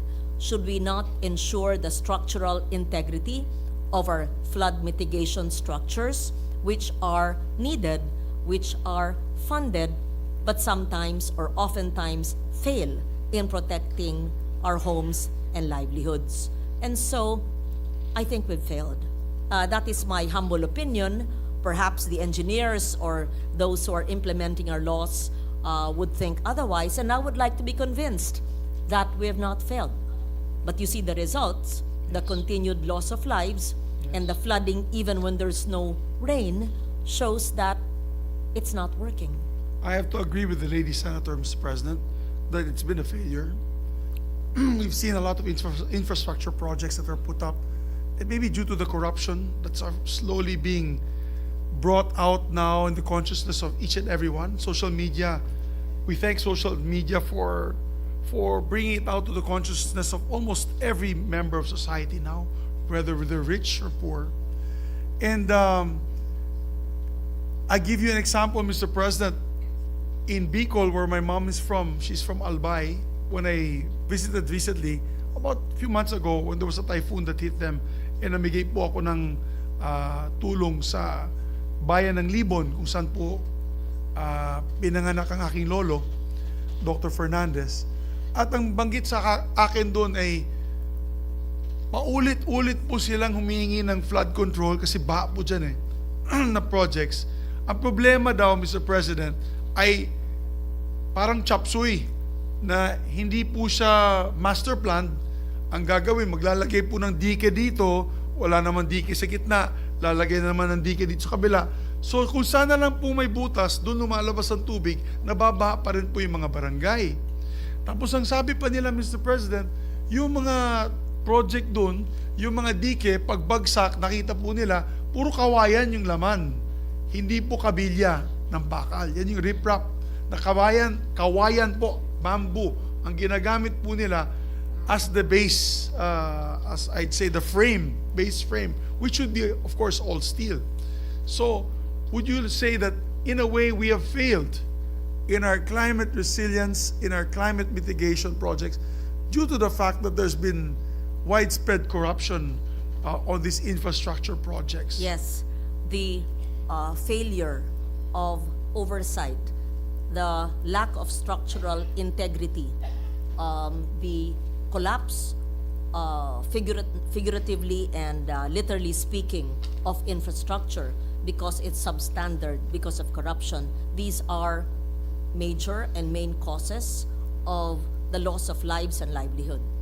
As I said, we could have avoided the loss of lives because we have the laws and we have the institutions if only we implemented the laws properly. Yes, Mr. President. And imagine we spent so much money, hundreds of billions of pesos on particular infrastructure projects, Mr. President, na hindi naman gumagana. Like for example, grabe pong ulan dun sa mountain areas of the Cordilleras. And most recently, we saw a video and pictures of the landslides that now have destroyed Cannon Road. A very large portion of Cannon Road is unpassable now due to the high level of rainfall. But the sad part about it, Mr. President, is if you look at the designs of the landslide mitigation facilities that they used, which is more commonly known as rock netting rock. Sasabi ko, rock netting rock. Kasi yan ang hilig po ng mga politiko, maglagay ng rock netting. Isang maliit lang na ulan, or mabilis lang po na ulan ay nagigiba na. At may sinabi pa nga si Senator Ping Lacson sa akin na yung isang project na rock netting ginamit fish net. Hindi na po yung bakal na wire netting. So fish net na po. So I agree with your observation together with my observation that due to rapid or the increased corruption or the kapal-muka na korupsyon ng ating ibang mga kababayan ay natetengga itong mga projects na sisira at ultimately ang taong bayan ang kawawa. At sana naman po, Mr. President, don't you think, Mr. President, to the good sponsor, na hindi lamang pong insulto na nakakahiya kayo ang itapon natin sa kanila, kundi dapat siguro kasuhan na sila para sa ganun ay hindi na po ito mangyayari muli. Would the lady sponsor agree with me on that observation? That strong words, yung mainit na pagsasalita, yung panginginsulto sa mga taong gumagawa nitong mga I'd say katiwalian na ito na talagang apektadong taong bayan, hindi sapat. Would the good sponsor agree with me na hindi sapat ang magiging galit lamang at pagsabihan itong mga to at dapat kasuhan natin itong mga to? Mr. President, I agree with you. In fact, in my statement earlier, I mentioned about accountability. There must be accountability in the process. And I think I also mentioned it earlier in my speech in Filipino na hindi na sapat na hulaan lang natin, pero kailangan may managot. Yes. And that translates to accountability. So this is a big part of your on your speech. It encompasses many topics like climate finance, climate change resilience and mitigation, etc., etc. And we cannot move forward as a nation, which is the number one most affected by climate change, if we do not clean up our acts, Mr. President.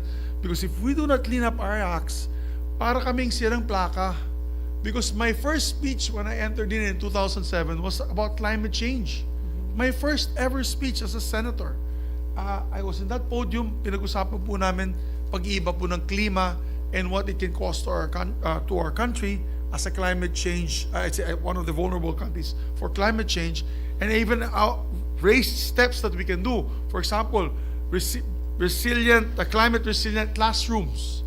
And ngayon po, Mr. President, yung isang classroom, and I'd like to quote, wala lang po Senator Bam, he's in his office, but Senator Bam and I were complaining that yung classroom building, one single detached classroom building, is 5 million pesos na po. But if it is built by a foundation, like the Philippine-Chinese Chamber of Commerce, it's half. If you donate it and you pay for it, 2.5 million, makatayo ka na ng solid classroom. Yung masama pa dito sa 5 million, Mr. President, parang substandard pa, walang banyo, nasisira yung kesame kaagad pag may malakas na hangin. And that is why we're so inefficient in utilizing our funds that panay utang po tayo ng utang na tayo po lahat ang magbabayad, pati ang ating mga apo at apo sa tuhod, at pumapasok na ito sa iilang tao lamang sa kanilang bulsa dahil sa korupsyon. As a matter of fact, I'm excited to hear the expose of Senator Ping Lacson. He said there's more than 67 contractor members of Congress. Dapat yan, ipalabas po natin yan, Mr. President, and we support him. We support him and the others who will come out with this list, because it is a blatant abuse of authority and a blatant, how do you say, tumayo kasi si Senator Ping, kaya na-distract.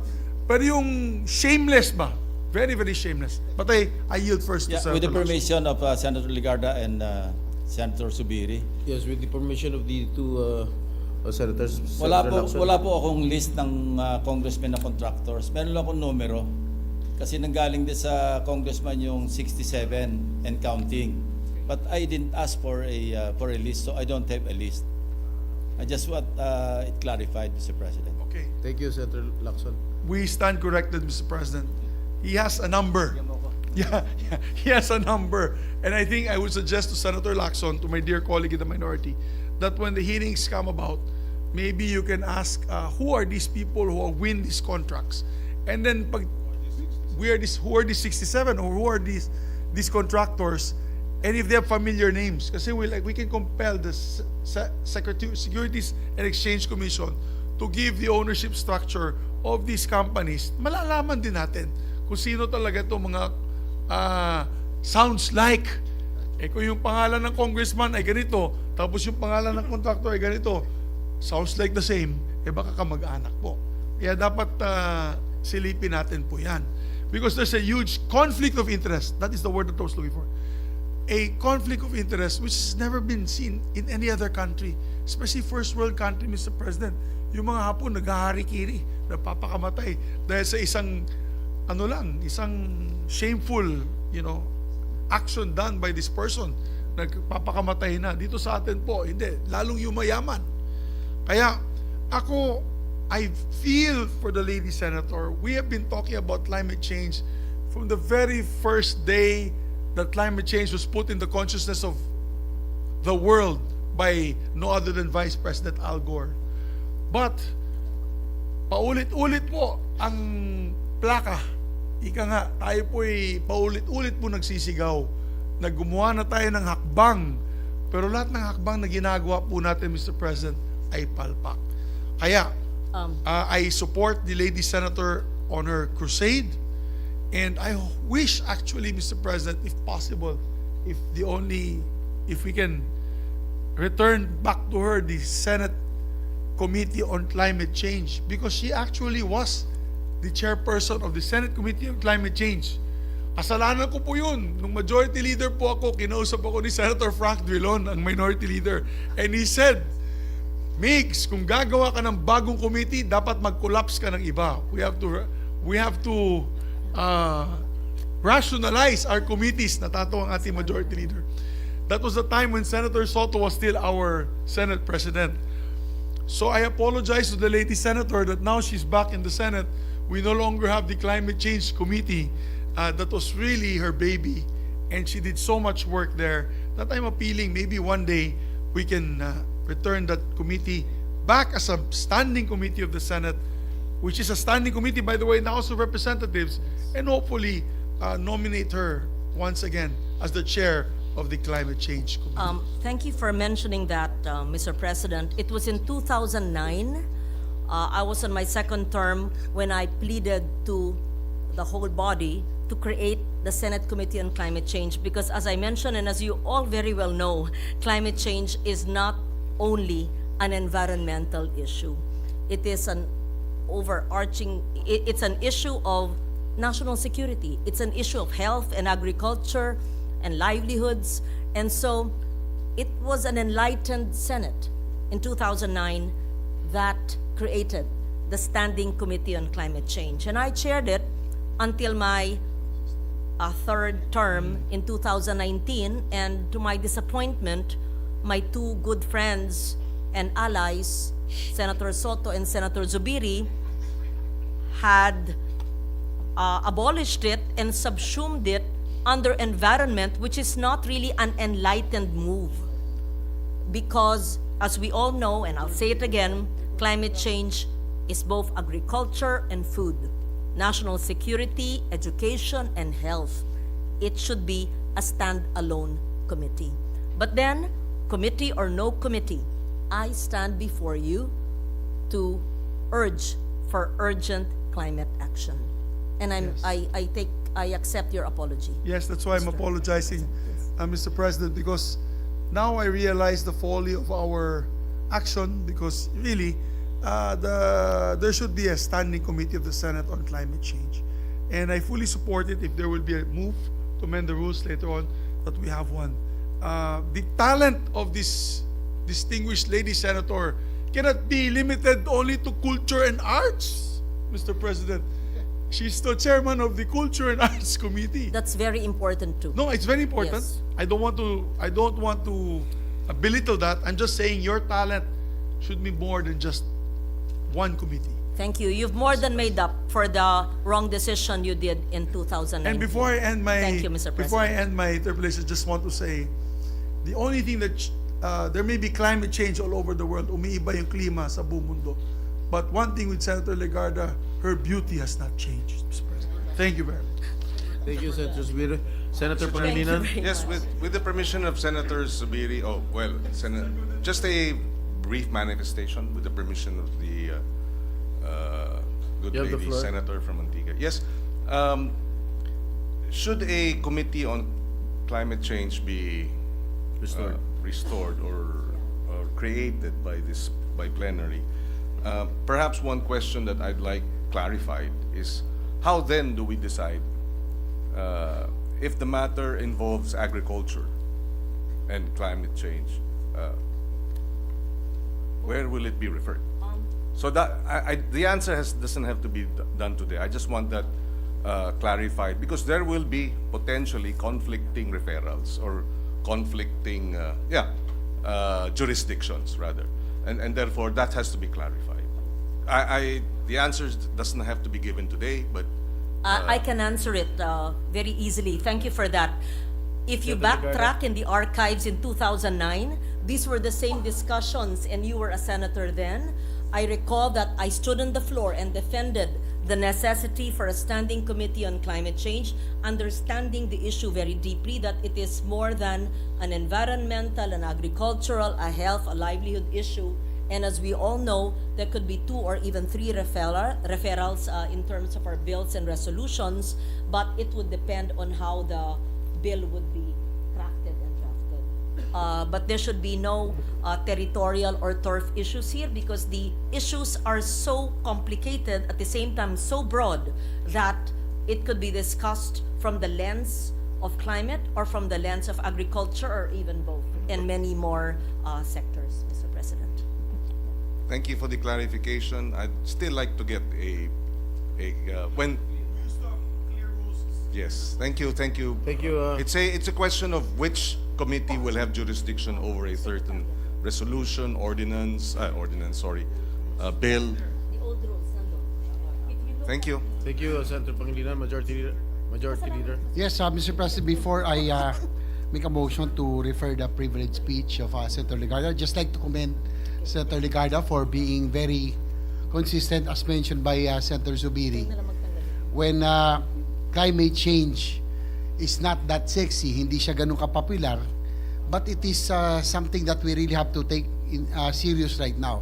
Almost all the problems that we are facing now, flooding and other natural disasters, are caused by global warming and climate change. And that she has been very consistent. Every time she enters the room, she changes the climate of the Senate Hall. Pinababago po niya yung pinapainit niya po. Just kidding. But again, we'd like to commend Senator Legarda for being consistent for her advocacy. And likewise, Mr. President, this representation filed an FOI bill. Doon po sa binanggit po kanina ni Senator Lacson about budget transparency, which includes promotion of transparency in government, includes live streaming of committee hearings, including the bicameral conference committee hearings. So with that, Mr. President, I move that we refer the privileged speech of Senator Legarda and all the interpellations and the manifestations thereon to the Committee on Environment, Natural Resources, and Climate Change. So Any moved, Mr. President. objection? There being none, motion is approved. Mr. President, next to take advantage of the privilege R is Senator Robin Hood Padilla. I move that he be recognized for his privilege speech. Senator Robin Hood Padilla is recognized. Maraming salamat po, Ginoong Pangulo, at sa ating pinunong mayorya. Bago po ako mag-umpisa, gusto ko lamang pong sabihin sa ating Senadora Lauren Legarda na tayo po ay aksyon, hindi drama, kaya kinausap po tayo ni Senator Joel Villanueva at kami po yung nagkasundo na paunahin po kayo na magbigay ng privilege speech dahil kami pong dalawa ay naniniwala na kayo po ang pundasyon ng usapin ng environment at ng climate change. Mama, hindi ang salita, gawa yan. A'udhu billahi minasyaitanir rajim. Bismillahirrahmanirrahim. Alhamdulillahi rabbil alamin. Bismillahi wassalatu wassalamu ala rasulillahi. Assalamualaikum warahmatullahi wabarakatuh. Ako po ay hayaan niyong magbigay ng background sa akin pong gagawing pribilehiyo. Una, ang United Nations General Assembly po ay nagkaroon ng resolusyon numero 181. Ito po ay naganap noong 1947. Ito pong resolusyon na ito ay nagsasabi na magkaroon ng paghihiwalay sa bansang Palestino. Ang paghihiwalay po ng Arab at Jewish states. Ito po ay na-implement noong 1948 at dito po napagkasunduan na hiwalay na silang dalawa. Noong 1948 din po, May 14, 1948, nagkaroon po ng pagkilala sa State of Israel. At dito pong mga nagaganap na pangyayari, nakalulungkot pong isipin na ang State of Israel ay progresibo.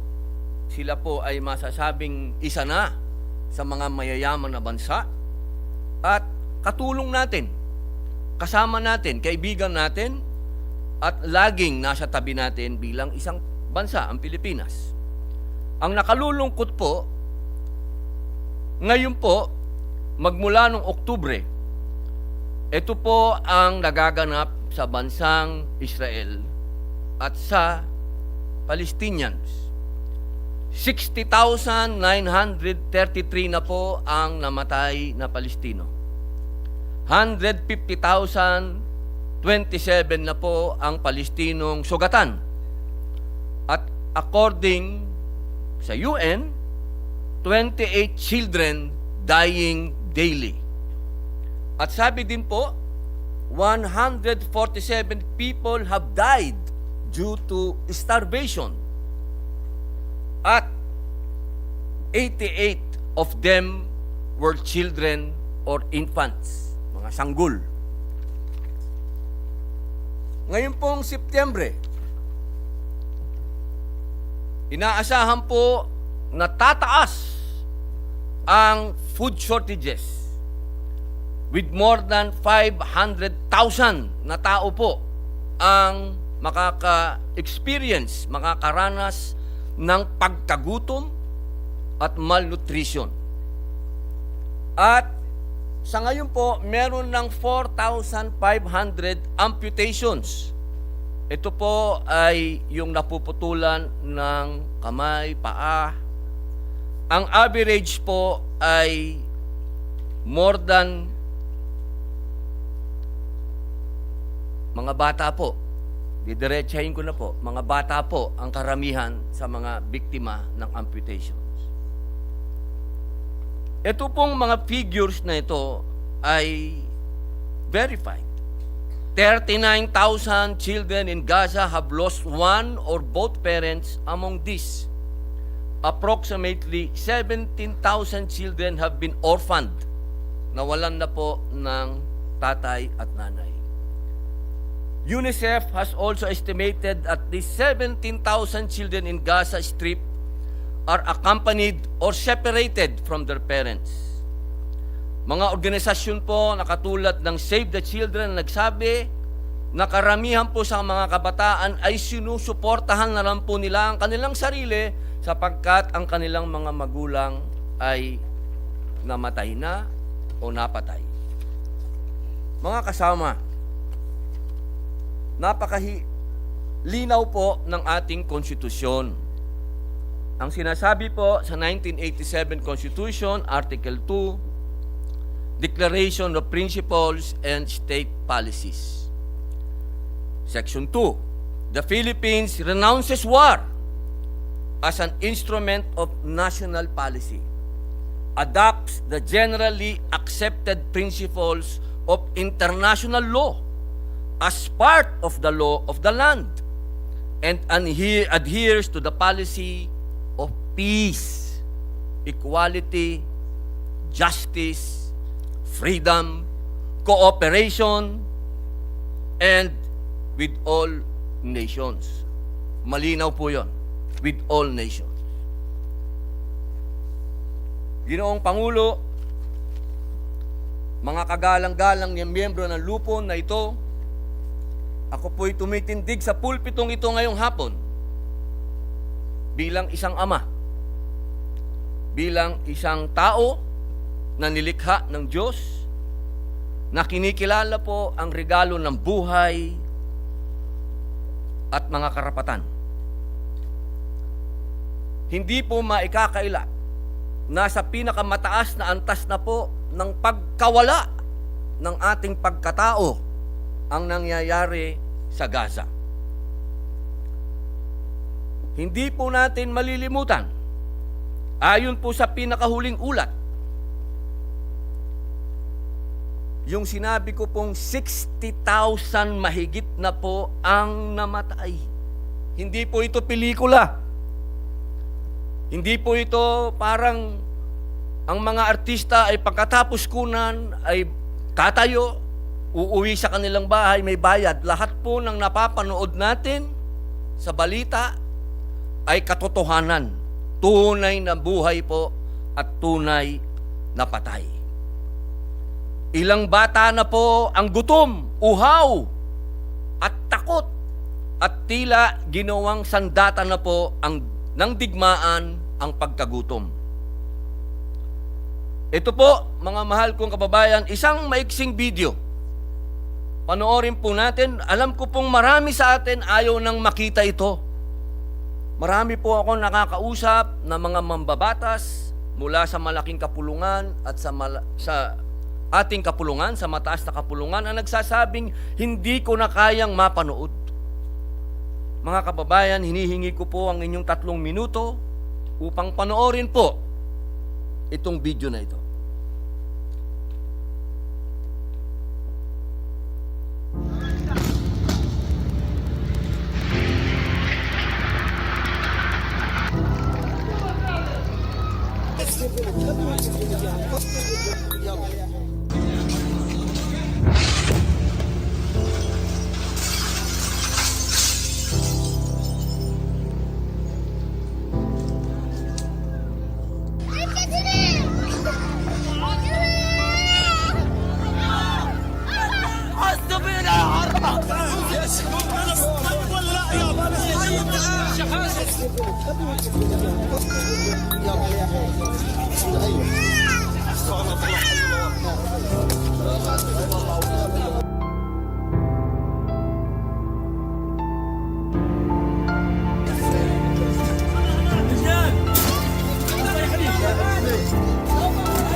Hontiveros.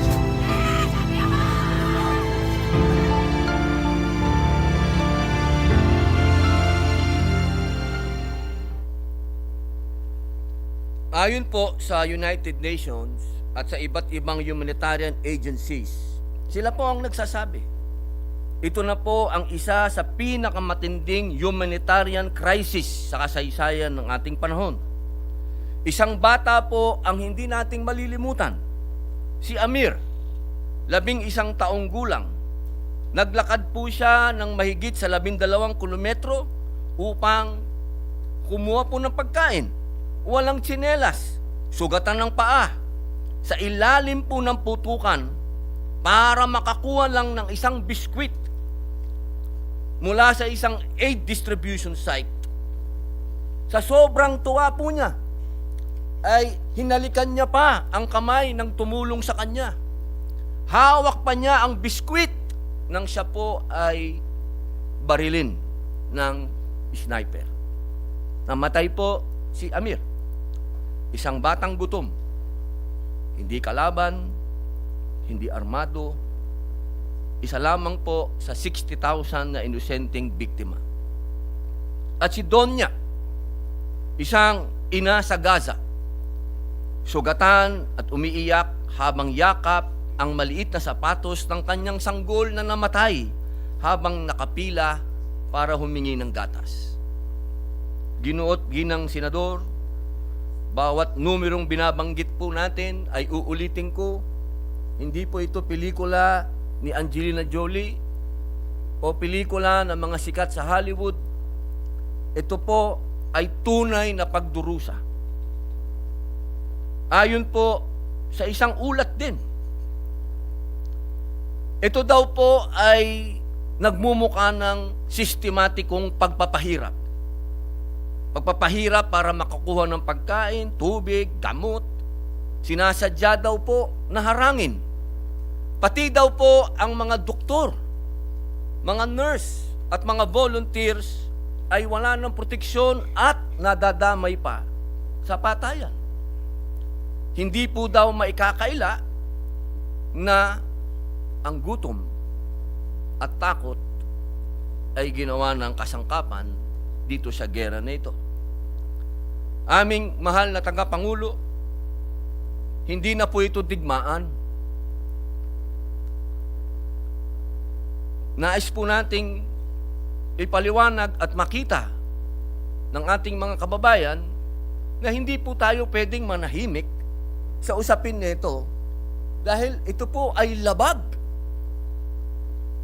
sa karapatan ng tao. Ito po ang hinihingi natin.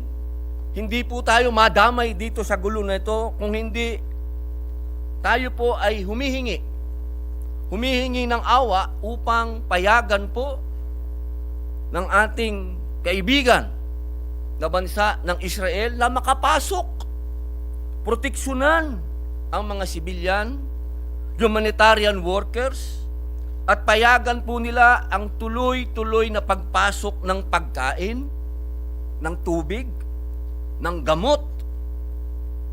Sapagkat tayo po ay nagpasa ng resolusyon patungkol dito. Ang hinihingi po natin ay madinig kaagad at masabihan po sa diplomatikong paraan ang bansang Israel na payagan po tayo, ang bansang Pilipinas, na magsagawa ng humanitarian mission para sa mga nasa Gaza. Mga kababayan, hindi naman po maitatanggi nung panahon na World War II ang Pilipinas. Bago po sumiklab ang World War II, binuksan po natin ang ating bansa sa mga Hudyo. Andyan po ang dating Pangulo Manuel L. Quezon na naging kasangkapan po upang makita ng buong daigdig ang puso ng Pilipino. Sa pagkakataong ito, hinihingi po natin na mapagbigyan po tayo. Meron pong mga resolusyon ngayon na nagaganap sa United Nations para kilalanin ang napag-usapan pa noong 1947 na magkaroon ng 2 states. Yan po ang State of Israel at State of Palestine. Katunayan, ito pong nakalipas na July 28 at 30, pinangunahan po ng France at Saudi Arabia ang isang pandaigdigang pagpupulong sa United Nations kung saan nilagdaan ang New York Declaration.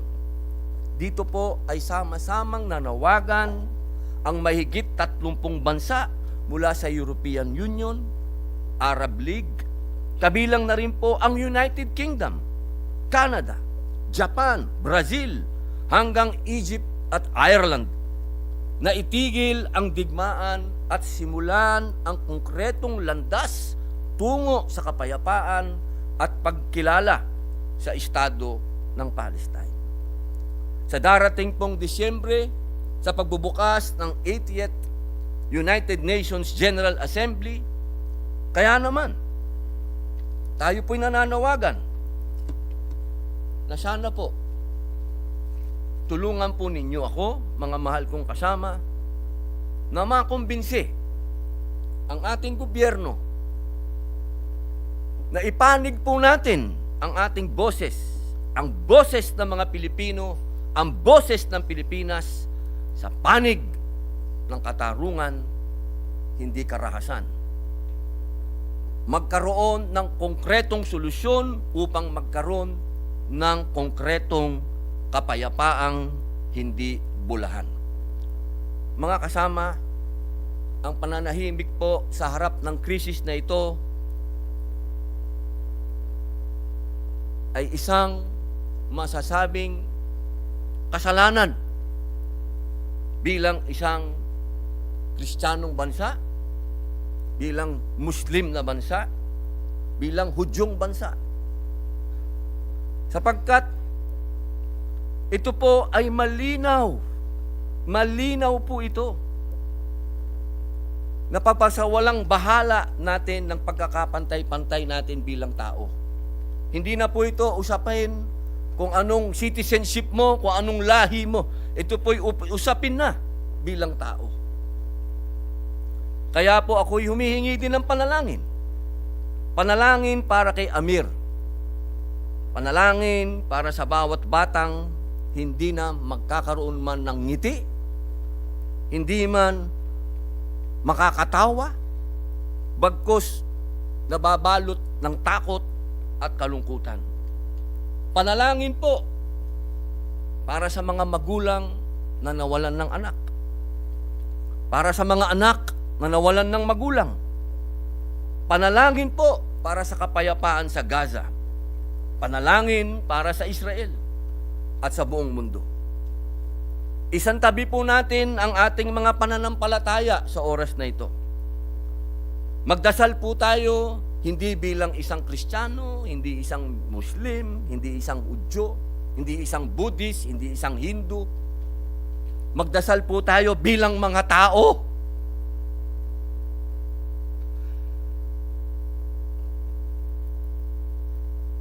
Nakikita na po ng mga mata natin. Malinaw na po sa mga mata natin. Hindi po ako kalaban kailanman ng Israel. Marami po akong kaibigan na mga Israeli. Ako po ay naging bisita pa ng bayan ng Israel. Ang akin pong paggalang sa Israel ay nasa puso ko. Ang usapin po nito, hindi na po ito usapin ng Israel o Palestino. Tao po tayo, tao.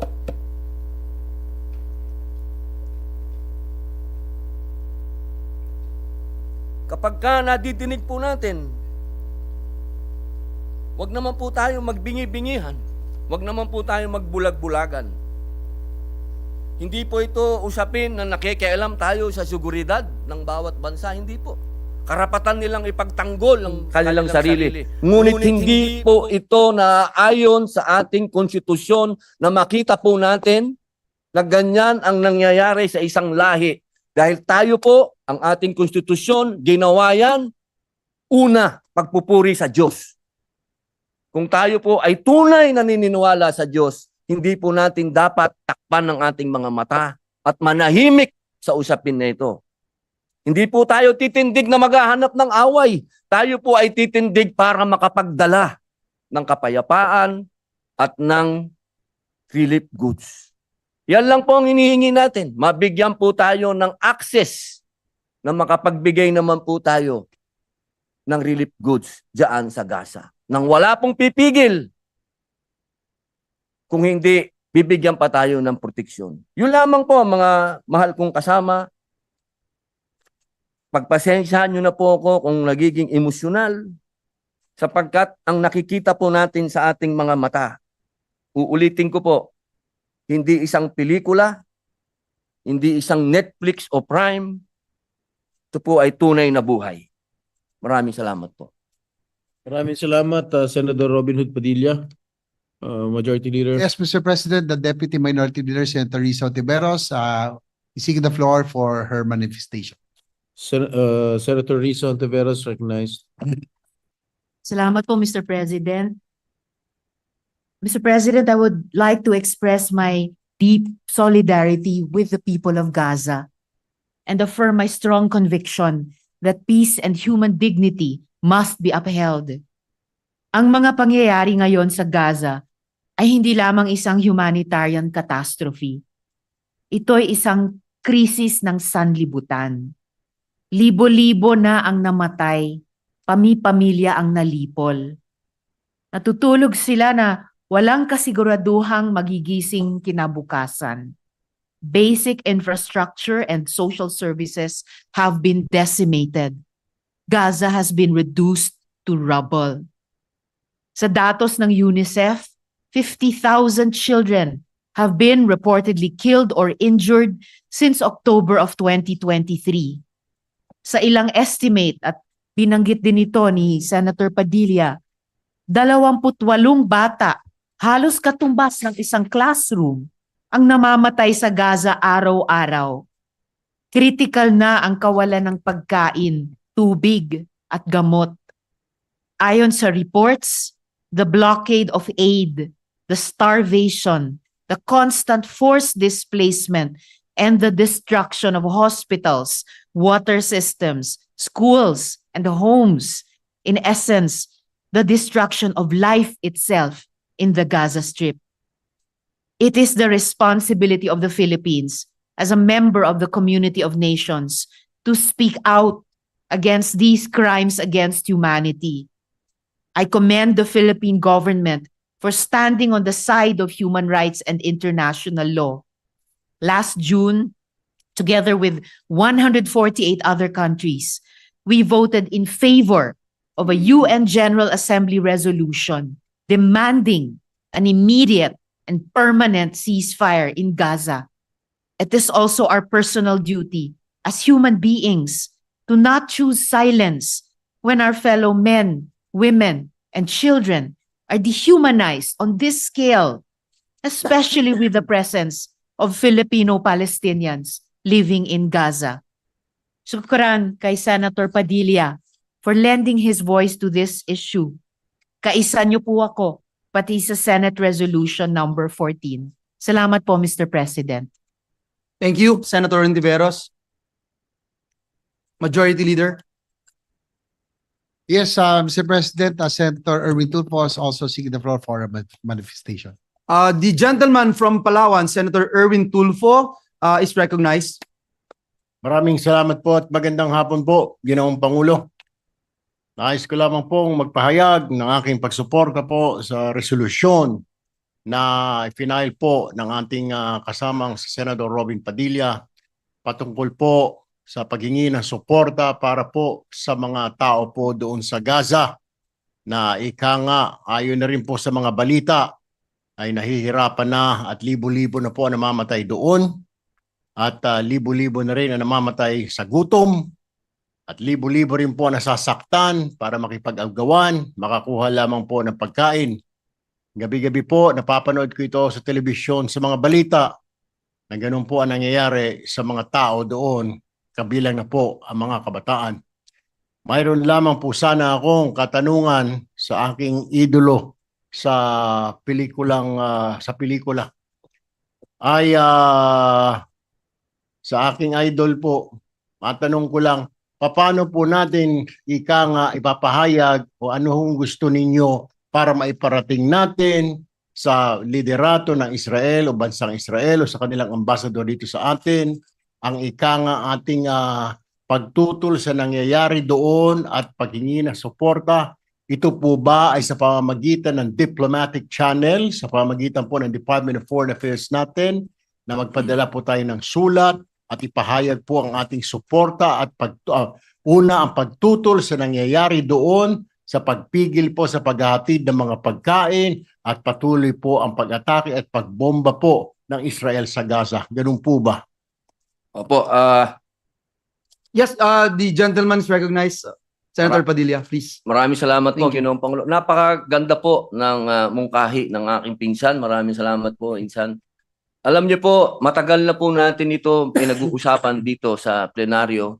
Nakailang beses na rin po akong banggit dito, nakailang beses na rin po akong pakiusap para po sa ating sa DFA na tumindig po, no? Lalong-lalo na po ang ating representante sa United Nations. At nagkaroon naman po na magagandang kamakailan lang po, tayo po ay tumindig dyan.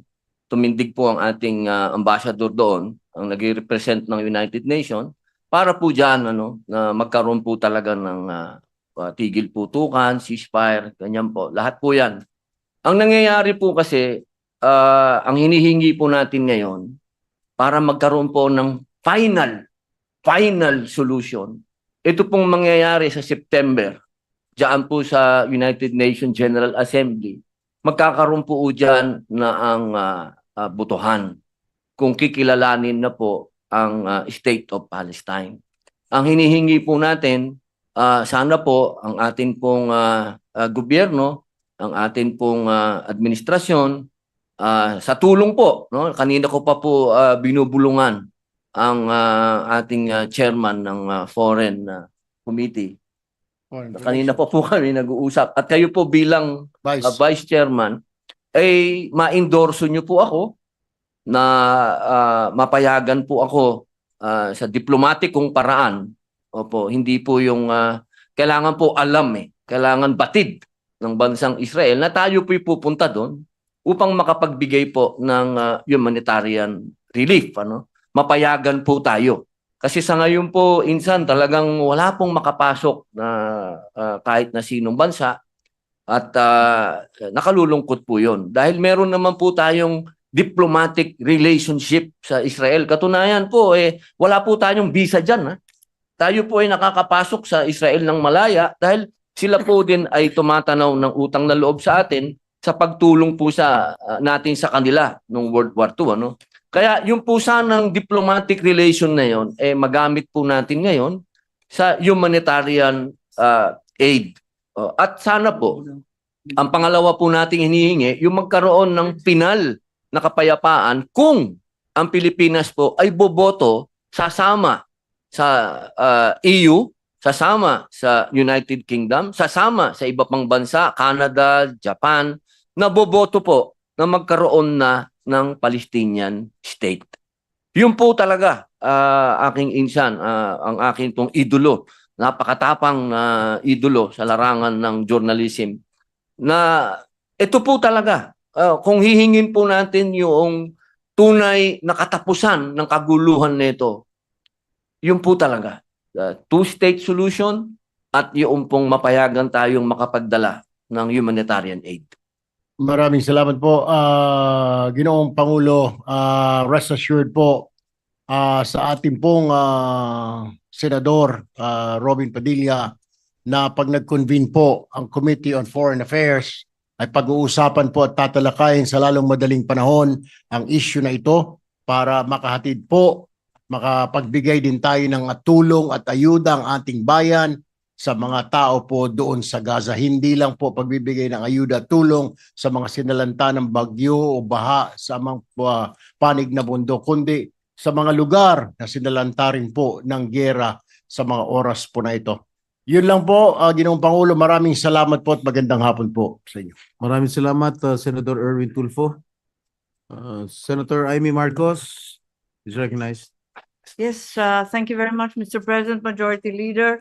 I would just like to extend my support to the Senator Robin Padilla, and with the hope and the prayer that Israel, with whom we have had long-standing diplomatic relations mula pa noong 1958, and the embassies have been in full operation. They have had economic relations, cultural ties, pati military ties. Namimili tayo ng LBIT system sa kanila.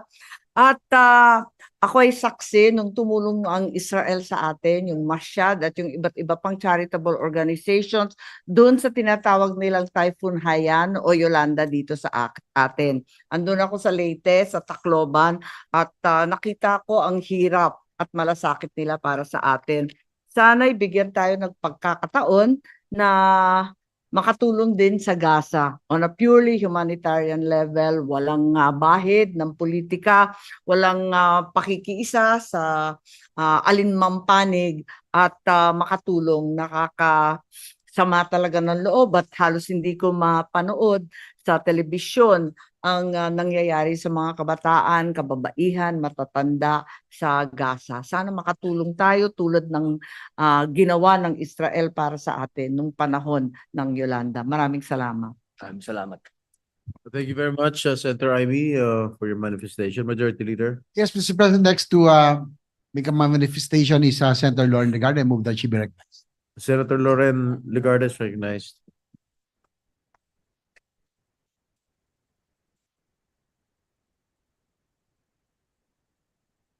I wanted, Mr. President, to convey my support for the advocacy, long-held advocacy of Senator Robin Hood Padilla. And I associate myself with all the views and the pain that we've seen in the photos and video and the daily news that bombards us regarding the continued genocide in Gaza. No nation with a conscience can plead ignorance of what is unfolding. The ongoing devastation and terror happening in Gaza is a human tragedy of unspeakable proportions. The continued blockade, indiscriminate bombardment, the obstruction of basic humanitarian assistance have pushed over 2 million civilians to the brink of famine, displacement, and death. These are not consequences of war, but of impunity left unchallenged. I can say much more, but I will leave it at that. And I would like to lend my support to the proposed resolution of the only Muslim senator in session. But this really goes beyond religious beliefs and religion. This is really the greatest, perhaps, humanitarian challenge of our times. And our silence would be complicity in the genocide that is occurring. And so I join the good gentleman from Bicol in the Philippines for this proposed resolution that he has filed. Thank you, Mr. President. Thank you, Senator Lauren Legarda, for your manifestation. Yes, Majority Mr. Leader. President, last but not the least, to make a manifestation is our Senator Juan Miguel Zubia. I move that he be recognized. Senator Mig Subir is recognized. Thank you, Mr. President. Mr. President, this is a short manifestation of support to Senator Robin Hood Padilla, who I've known for a long time, is also an adopted son of Mindanao. He's right, Mr. President. Hindi lamang ang mga kapatid natin Muslim ang dapat magingay dito. Lahat ng tao sa buong mundo.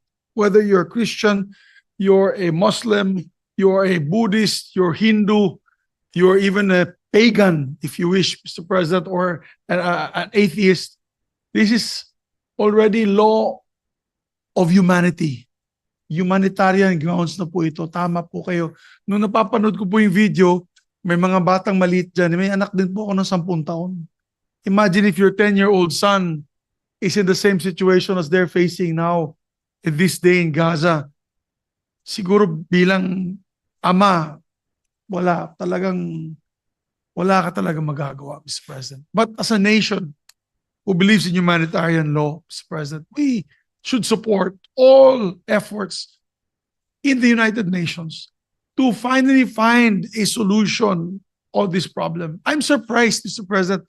Dati nung bata po ako yung United Nations, ang pinupuntahan ng taong bayan kung may ganitong klaseng pag-aapi at gumagawa po sila ng task force, peacekeeping force. I know Senator Lacson was former chief of police, knows this for a fact, that we sent many members of the PNP in areas like Africa, Myanmar, South America for peacekeeping roles. Sana naman, like Kosovo in Europe, sana naman po yung umaksyon ng United Nations. Alam ko vinivito ng mga ibang bansa dito sa Security Council. But if this is taken on the floor in plenary and as a majority vote of plenary, take this up that we should send peacekeeping forces there, I think it should be done in the name of humanity, Mr. President. How ironic, sabi ko nga dito, how ironic, Mr. President, na a country that was almost wiped out of the face of the earth 80 years ago in World War II because of their religious beliefs is now doing us the same to another small country beside them. Ang balita nga po, Mr. President, gusto na pong pasukan ni Mr. Netanyahu ang Gaza at i-take over na. It's an invasion already, no longer in the guise of anti-terrorism. Okay lang sana po kung yung anti-terrorism po nila ay surgical strikes, yung tinatamaan po nila, yung mga combatants, yung mga leaders. Pero na yun, Mr. President, it is to whom it may concern. Yung binobombahan po nila dun. Kaya ang dami po mga bata, mga nanay, mga lolo at lolang namamatay, non-combatants.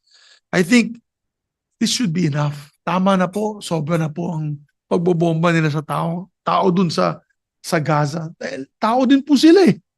Di ba?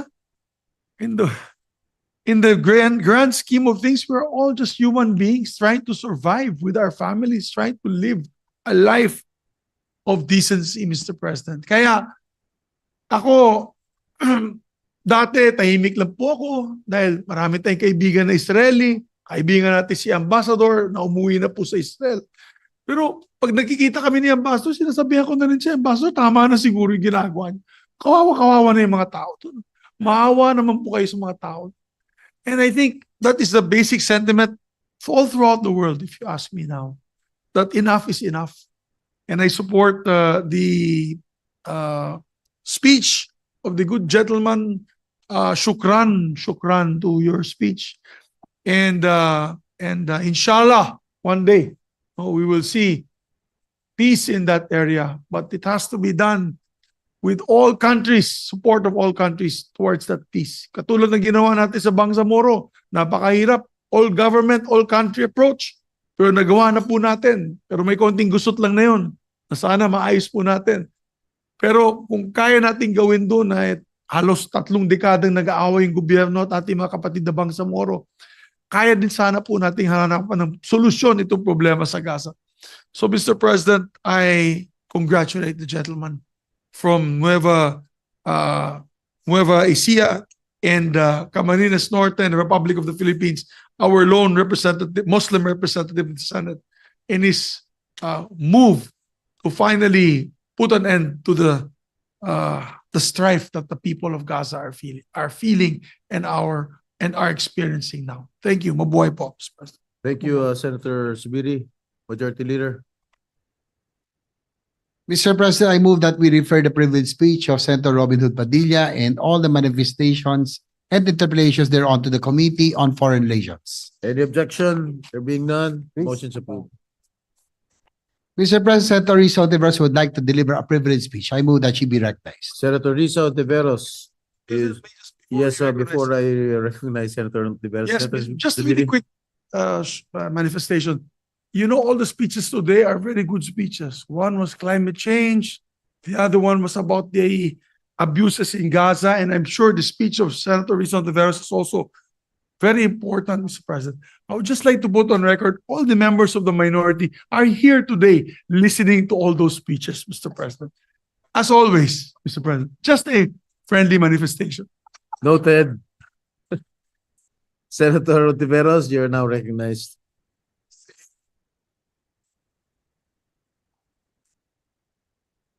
Salamat po, Mr. President.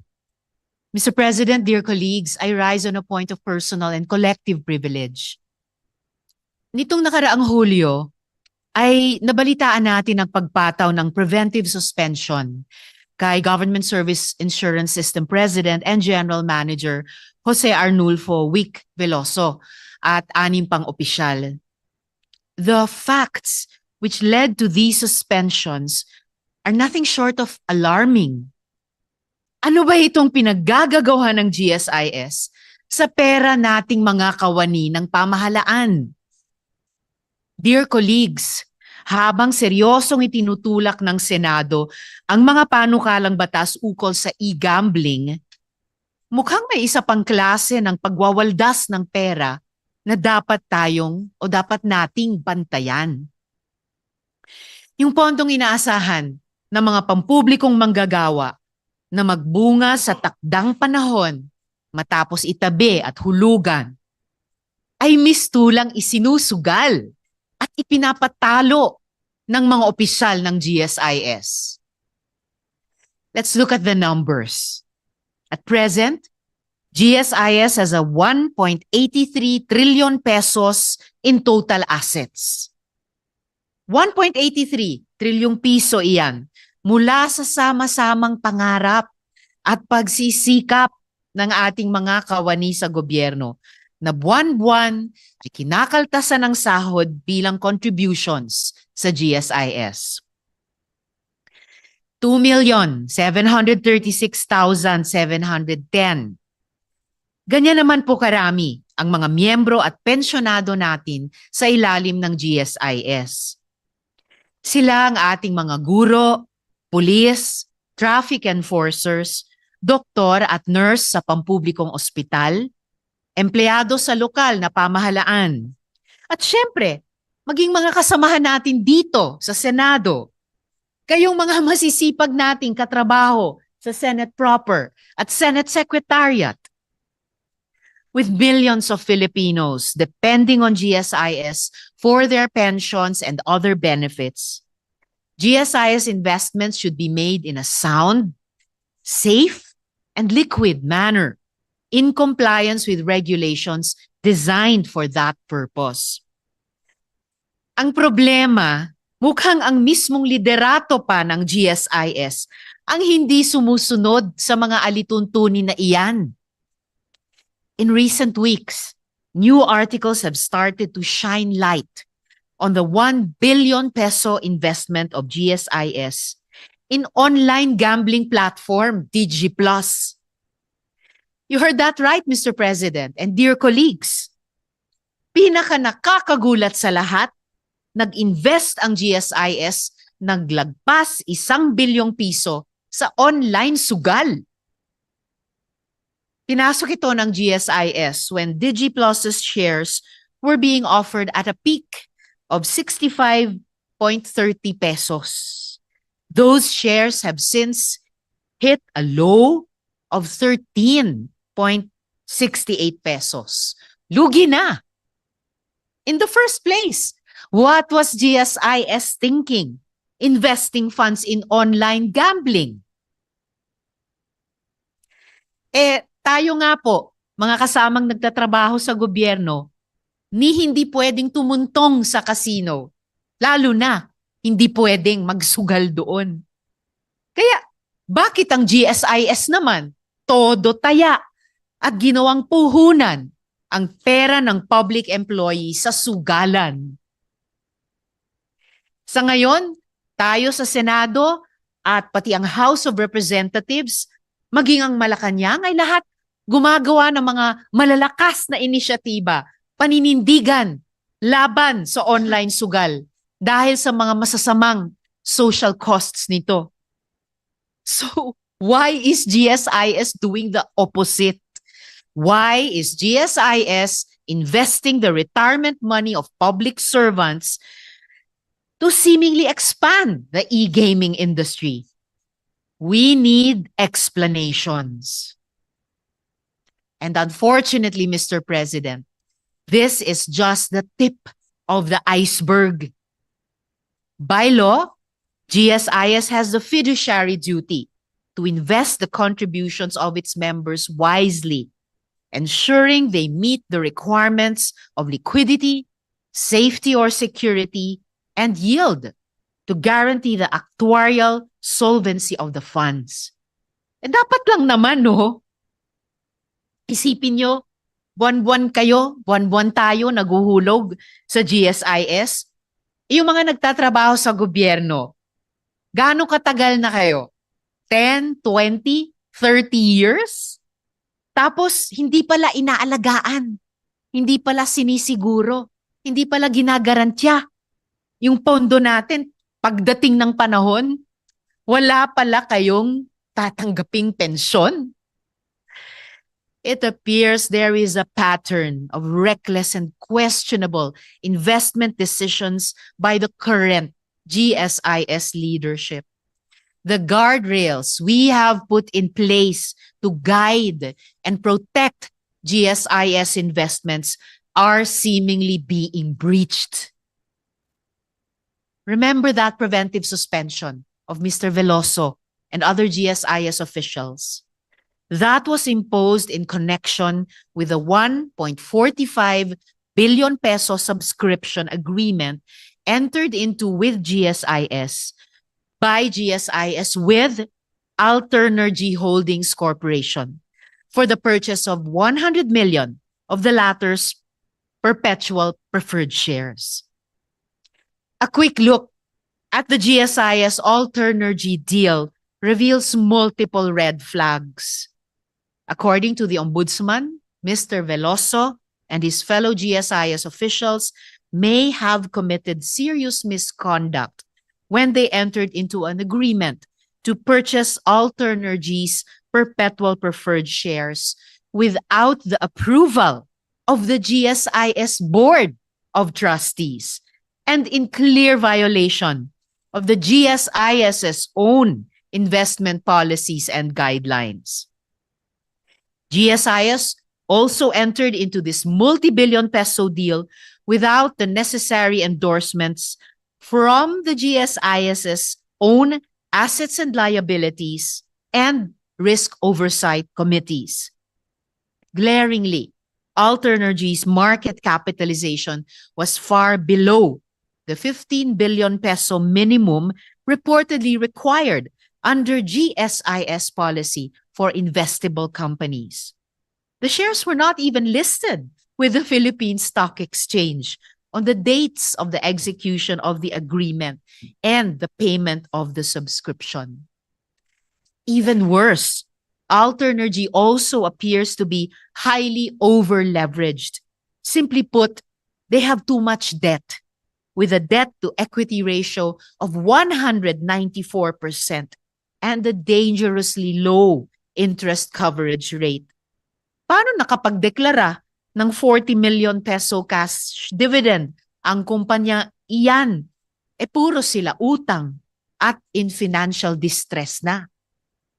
Ang malala pa, Mr. President, hindi nag-iisa ang Alternergy.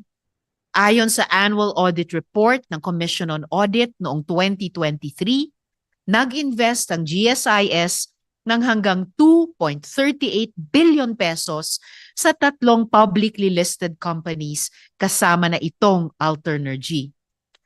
All 3 companies had not demonstrated a proven track record of profitability over the last 3 years and payment of dividends at least once over the same period in clear violation of the revised GSIS Act.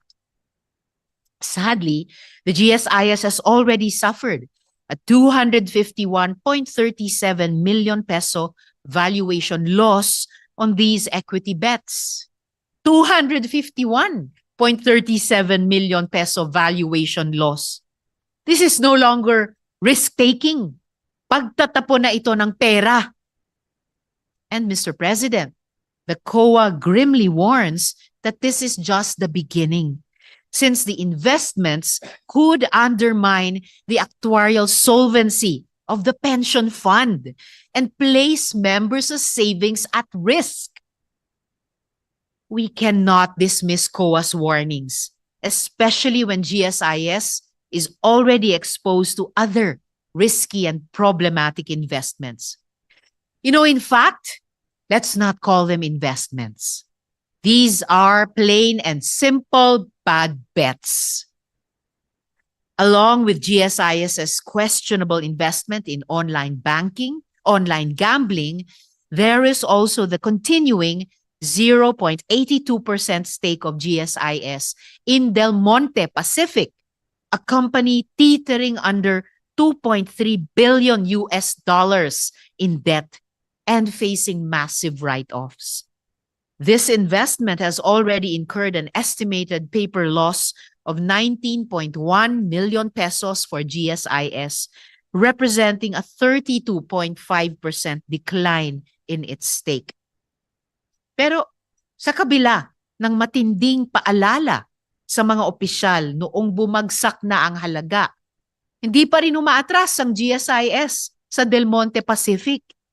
Mukhang pinaglalaruan at hinahayaan lang masayang ang pera ng ating mga lingkod bayan. Mr. President and dear colleagues, this is why the Senate should act swiftly to review the policies, procedures, and guidelines covering the GSIS's investments decisions. We should strengthen GSIS's investment policy compliance and oversight. We should increase transparency and accountability in their investments, and we should plug policy gaps and clarify ambiguities. Ngayon kasi, mukhang may pagkakaiba ang interpretasyon ng GSIS Act, ang GSIS at COA ukol sa investment options nito. The COA was of the opinion that the GSIS was limited to investing in securities of companies with a proven track record of profitability over the last 3 years and payment of dividends at least once over the same period. However, GSIS argues that these parameters are not restrictive, but rather only enumerated investments requiring reporting to Congress. Kaya dapat na itong tignan, pag-aralan at aksyonan ng Senado. Kung kailangan ni amyenda ang GSIS Act, gawin na natin. We must update the law and erect the necessary guardrails for GSIS investments to protect its members amid ever-evolving financial markets. Mr. President, dear colleagues, 2.7 million GSIS members, survivor pensioners, and their families are counting on the Senate's decisive action. Kapakanan ng bawat pampublikong manggagawa ang nakasalalay dito. Ang bawat teacher, lalo na yung pa-retire na at nahihirapan ng tumayo sa harap ng klase. Ang bawat pulis o traffic enforcer na araw-araw nagtitiis sa gitna ng init o ulan. Ang napakaraming health workers, social workers, at maging mga empleyado dito sa Senado na nagtatrabaho ng maayos, marangal at may malasakit. Mr. President, dear colleagues, sana'y agaran tayong kumilos para sa lahat ng Pilipinong umaasa na balang araw, yung kanilang retirement fund mula sa maraming taon ng sakripisyo at serbisyo publiko ay magdudulot naman ng ginhawa. Ang pensyon ng pampublikong sektor, hindi pang sugal. GSIS should not waste or gamble away the future of those who serve our nation. Maraming salamat po, Mr. President. Senator Hontiveros, Majority Leader. Yes, Mr. President, Senator Erwin Tulfo seeking the floor for a manifestation. Senator Erwin Tulfo is recognized. Maraming salamat po, Ginoong Pangulo. Nais ko lamang po, I would like to express my manifestation of support doon po sa sinabi po ng ating butihing senadora patungkol po dito sa pag-expose niya sa mga nangyayari dyan sa GSIS sa ilalim po ng administrasyon ni Ginoong Velasco. Ako din po ay nagagalit at naiinis dahil ito po ay pinagpaguran ng mga empleyado ng pamahalaan. Dugo at pawis ang pinuhunan po nila dito para pagdating po ng panahon ng kanilang pagre-retiro, may mahuhugot ang mga empleyado, maging ang mga kasamahan po natin dito sa Senado na mga rank and file. Kaisa niyo po ako, Senadora Risa, hinggil po dito at nais ko po talagang maimbestigahan ito. At kung may pagkakataon po, maghahain po ako at may ng panukalang batas na kailangang imbestigahan po ito at makasuhan po si Ginoong Veloso. At kung mamarapatin po ng Committee on Rules at paimbestigahan sa Committee on Games and Amusement, akin pong iimbestigahan sa lalong madaling panahon itong paglalagay ng GSIS ng pera ng mga retirees sa online gaming ika nga sa DG Plus. Ito po ay aking paiimbestigahan. Kung may kumita, mukhang may kumita po rito, mayroon hong komisyon or kickback at hindi po ito karapat-dapat at katanggap-tanggap. Yun lamang po. Maraming salamat, Ginoong Pangulo. Maraming salamat po sa Ginoo mula sa Palawan. Thank you, Senator Tulfo. Sir President, next is Senator Amy Marcos. I move that she be recognized. Senator Amy Marcos recognized. Yes, thank you very much, Mr. President and Majority Leader. I'd like to inform the senator from Capiz, Senator Risa Hontiveros, that in fact, on July 31, I filed Senate Resolution number 39, directing the appropriate Senate committee to conduct an inquiry in aid of legislation into the alleged questionable investments of the GSIS, putting at risk 2.7 million employees of government, our hardworking and very ill-paid government employees. Sunod-sunod po ang kabulastugan sa pag-iimbest sa GSIS. Una na po yung shares ng Alter Energy na hindi nakalista sa Philippine Stock Exchange, unable to meet the minimum capitalization, exceeded the limit on shares for public trading, ang daming violation, kaya tuloy-tuloy nung July 11 ay nasuspinde. Ikalawa, nung July 2, nabulagta yung Del Monte Pacific na nagdeklara ng bankruptcy. Unfortunately, ang GSIS na naman nasa top 25 shareholders ng Del Monte. So, na isalalay na naman ang mga pensyon ng ating mga trabahador.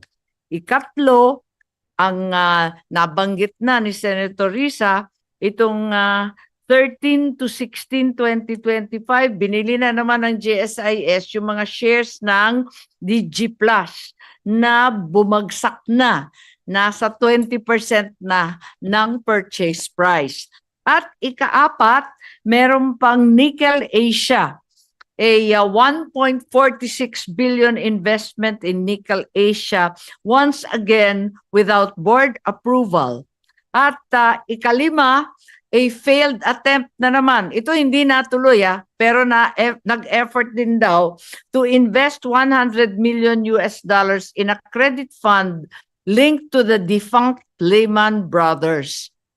Apakalabo naman ito. Hindi naman ito natuloy itong Lehman Brothers. Ganun pa man kung bakit pinagpilitan pa at napakalaki ng $100 million. So 5 po ito nakaduda-dudang mga transaksyon na talaga naman na ipinusta yung pensyon na inaasahan ng napakaraming halos 3 milyong Pilipinong mga pensyonado. So sana tulungan ako ni Senator Risa at sa lalong madaling panahon kasi walang tigil itong kaduda-dudang mga investment, tignan na ng Blue Ribbon at iba pang mga committee natin. Salamat. Salamat din po sa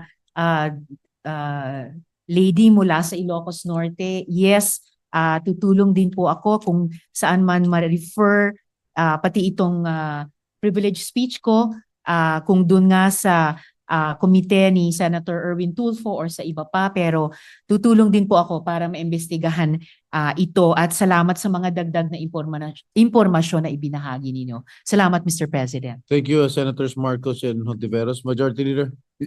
Mr. President, Senator Robin Hood Padilla, I seek the floor. I move that you recognize. Senator Robin Hood Padilla is recognized. Maraming salamat po, Ginoong Pangulo. Nais ko lamang pong mapabilang sa mga kasama po nating senador, katulad po ni Senator Erwin Tulfo at ni Senator Amy Marcos, sa pagsuporta po sa inihain po na talumpati ng ating ginagalang at atin pong hinahangaan na Senadora Risa Hontiveros. Kasama niyo po ako, anuman pong inyong hakbangin, hindi po ako talagang makakapayag, katulad po ng inyong sinabi, na hirap yung ating mga taga-gobyerno sa usapin ng kanilang kontribusyon, tapos ito'y mawawala lamang. Maraming salamat po sa inyo.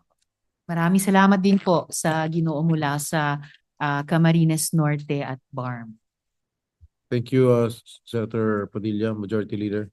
Mr. President, I move that we refer the previous speech of Senator Risa Hontiveros and all the interpolations and manifestations thereon to the Committee on Government Corporations and Public Enterprise. So move, Mr. Any President. objection? There being none, motions approved. Mr. President, I move that we adjourn the session until 3 o'clock in the afternoon. Adjourn na?